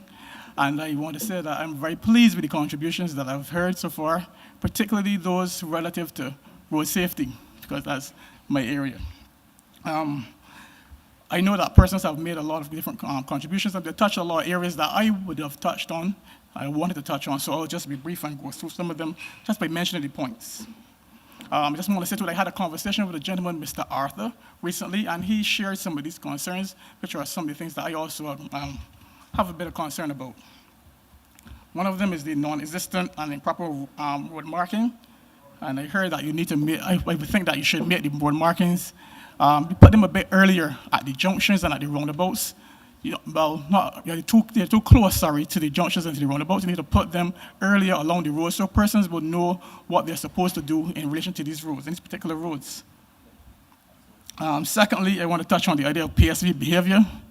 The public might not know some of the things that the government has in place or is planning to do, but I was privy to a meeting where some of the things were discussed, and as a police officer, former police officer who worked with the station sergeant, Mr. Smith there, I know that the police do the best that they can, but one of the things that I believe needs to be done is that they need to increase the complement of police officers, and to do that, I've said it multiple times, you need to increase the pay of the police officers. If you want more persons, you want more feet on the ground, you need to increase the pay of the police officers. I've had a conversation with Mr. Raphael, so I wouldn't go over the things that I believe that need to be done relative to the PSV operators, but I believe, though, that you need to be consistent. If you're going to deal with them, then you need to be consistent in how you deal with them. You need to have a concise approach relative to how you go about it. The court system needs to be on board. Everybody needs to be on board in how they approach it. You can't say, well, this week we're going to go out there and police it, and then next month there's nobody doing anything. Another point, too, is the MTW and lawmakers. You need to make the regulations less ambiguous. The laws and the regulations need to be less ambiguous. Clarity is a must. Persons need to understand what the law is, what the regulations are, what the rules are. And for that, you need a proper and comprehensive education and training program in terms of the rules of the road. And in connection with that same point too, there needs to be clear and established standards as to road uses and road markings. If there are any exceptions to the rules, these should be highlighted in some sort of public information campaign. And central to this is the idea that there needs to be a proper respect for the hierarchical system in the NTW and related government agencies, where all persons below are in tune with everything that's being done, so that every department or subordinate office is singing from the same hymn sheet. Again, I want to thank the members of the public for coming out and sharing your concerns and making your suggestions. And I want to say that if you have further concerns and suggestions, you can become a part of the Road Safety Association. We welcome your membership, we welcome your input. And Senior Minister, I know we will want to have a conversation relative to the stipend and contribution that the Road Safety Association used to have before. We want to see it again.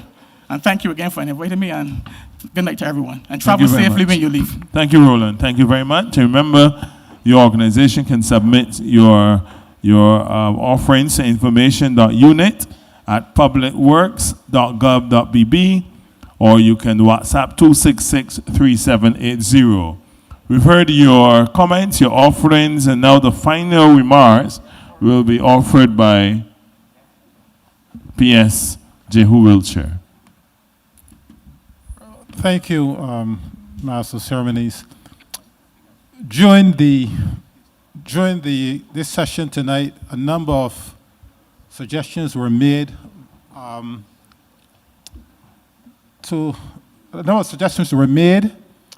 WhatsApp. There's one in particular. This gentleman pleaded to me to air his suggestion. He has indicated here. It's a very long.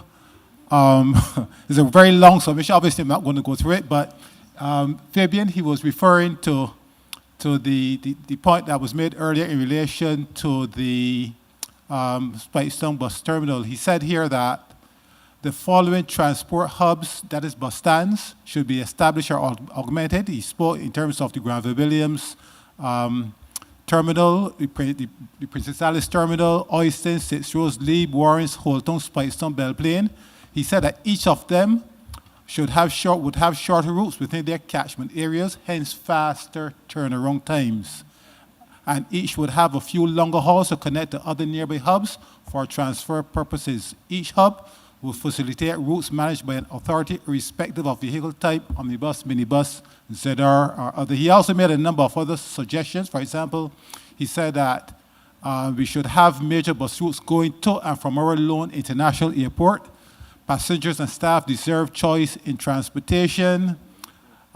He spoke of the use of geo-tracking and scheduling software to keep fleet management and communities up to date, but that is something we're going to implement.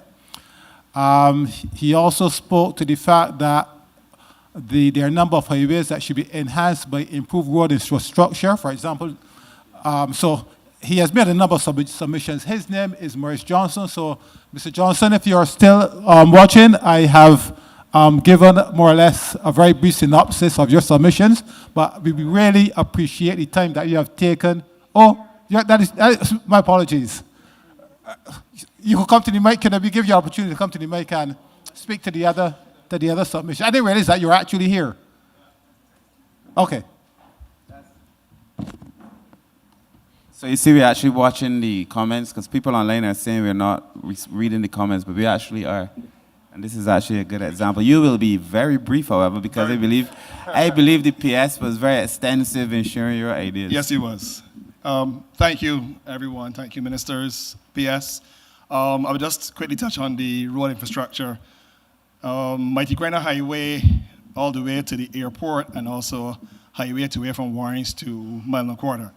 So my idea was to put a roundabout at Brighton and at Holborn, and to make the highway continuously to the airport 4 lanes, effectively. It would take into consideration some of the other things that we talked about earlier from other submissions. Ballantyne, Kingsland in particular, is a very galling scenario that is overdue for a roundabout. And widening of the road, you have 4 lanes until you get to Top Rock, and then you immediately get to 2 lanes, entering a very busy area with Coleman, a major supermarket, gas stations, a secondary school, then on to Newton, and up to the airport.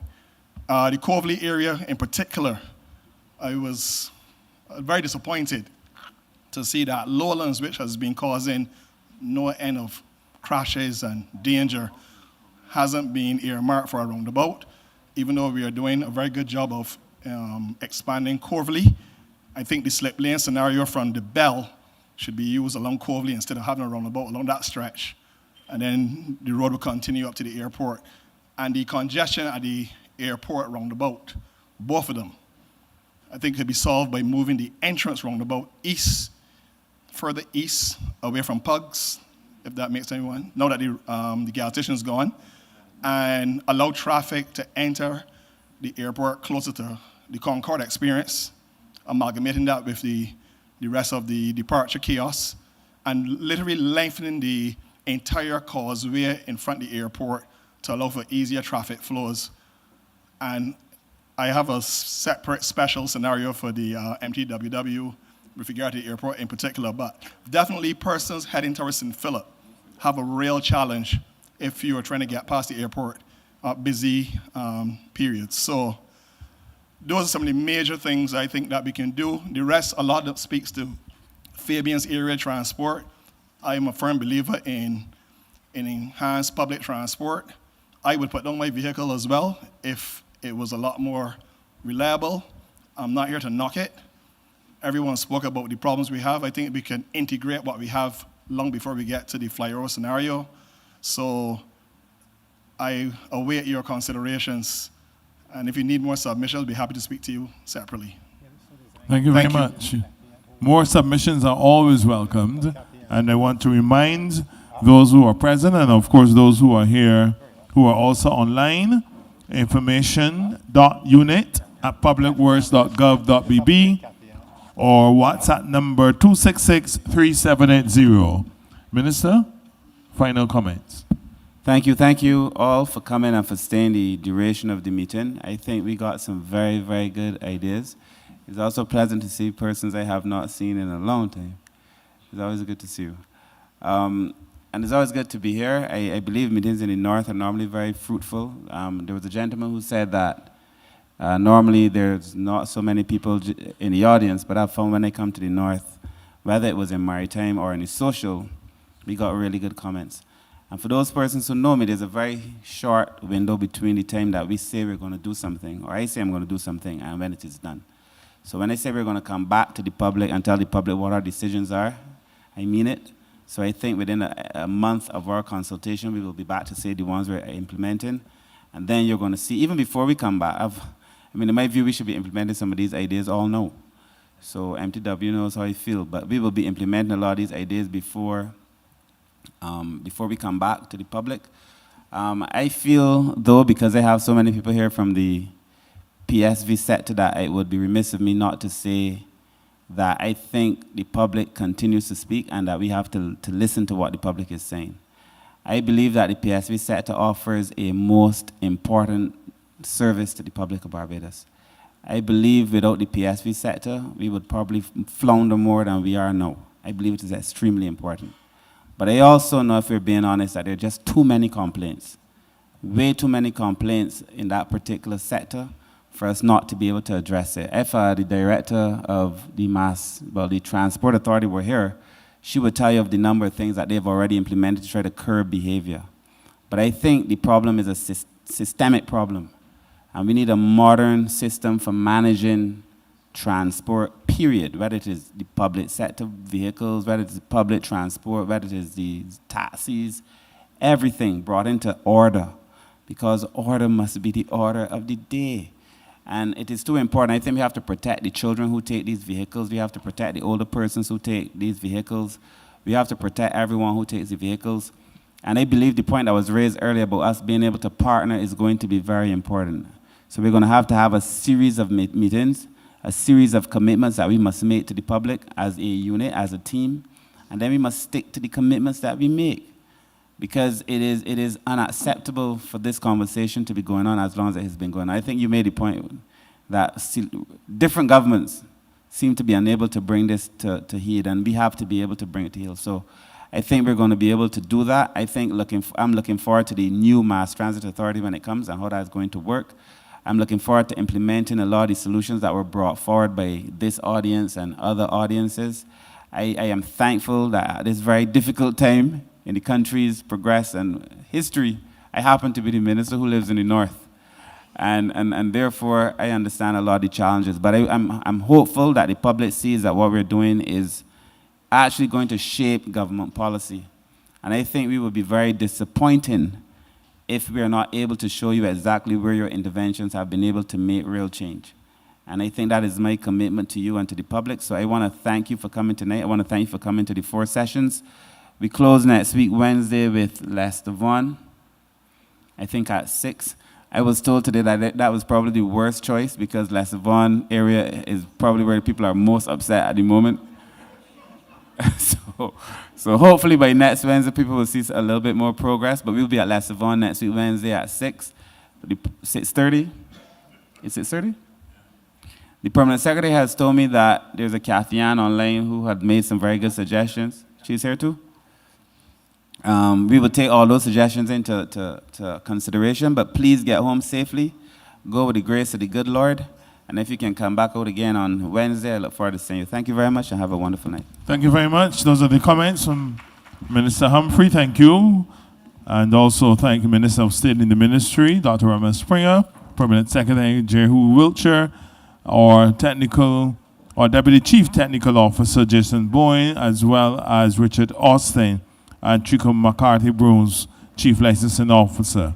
Of course, we recognize also the members of the Transport Board, and we're glad to see members of the Barbados Police Service present with us.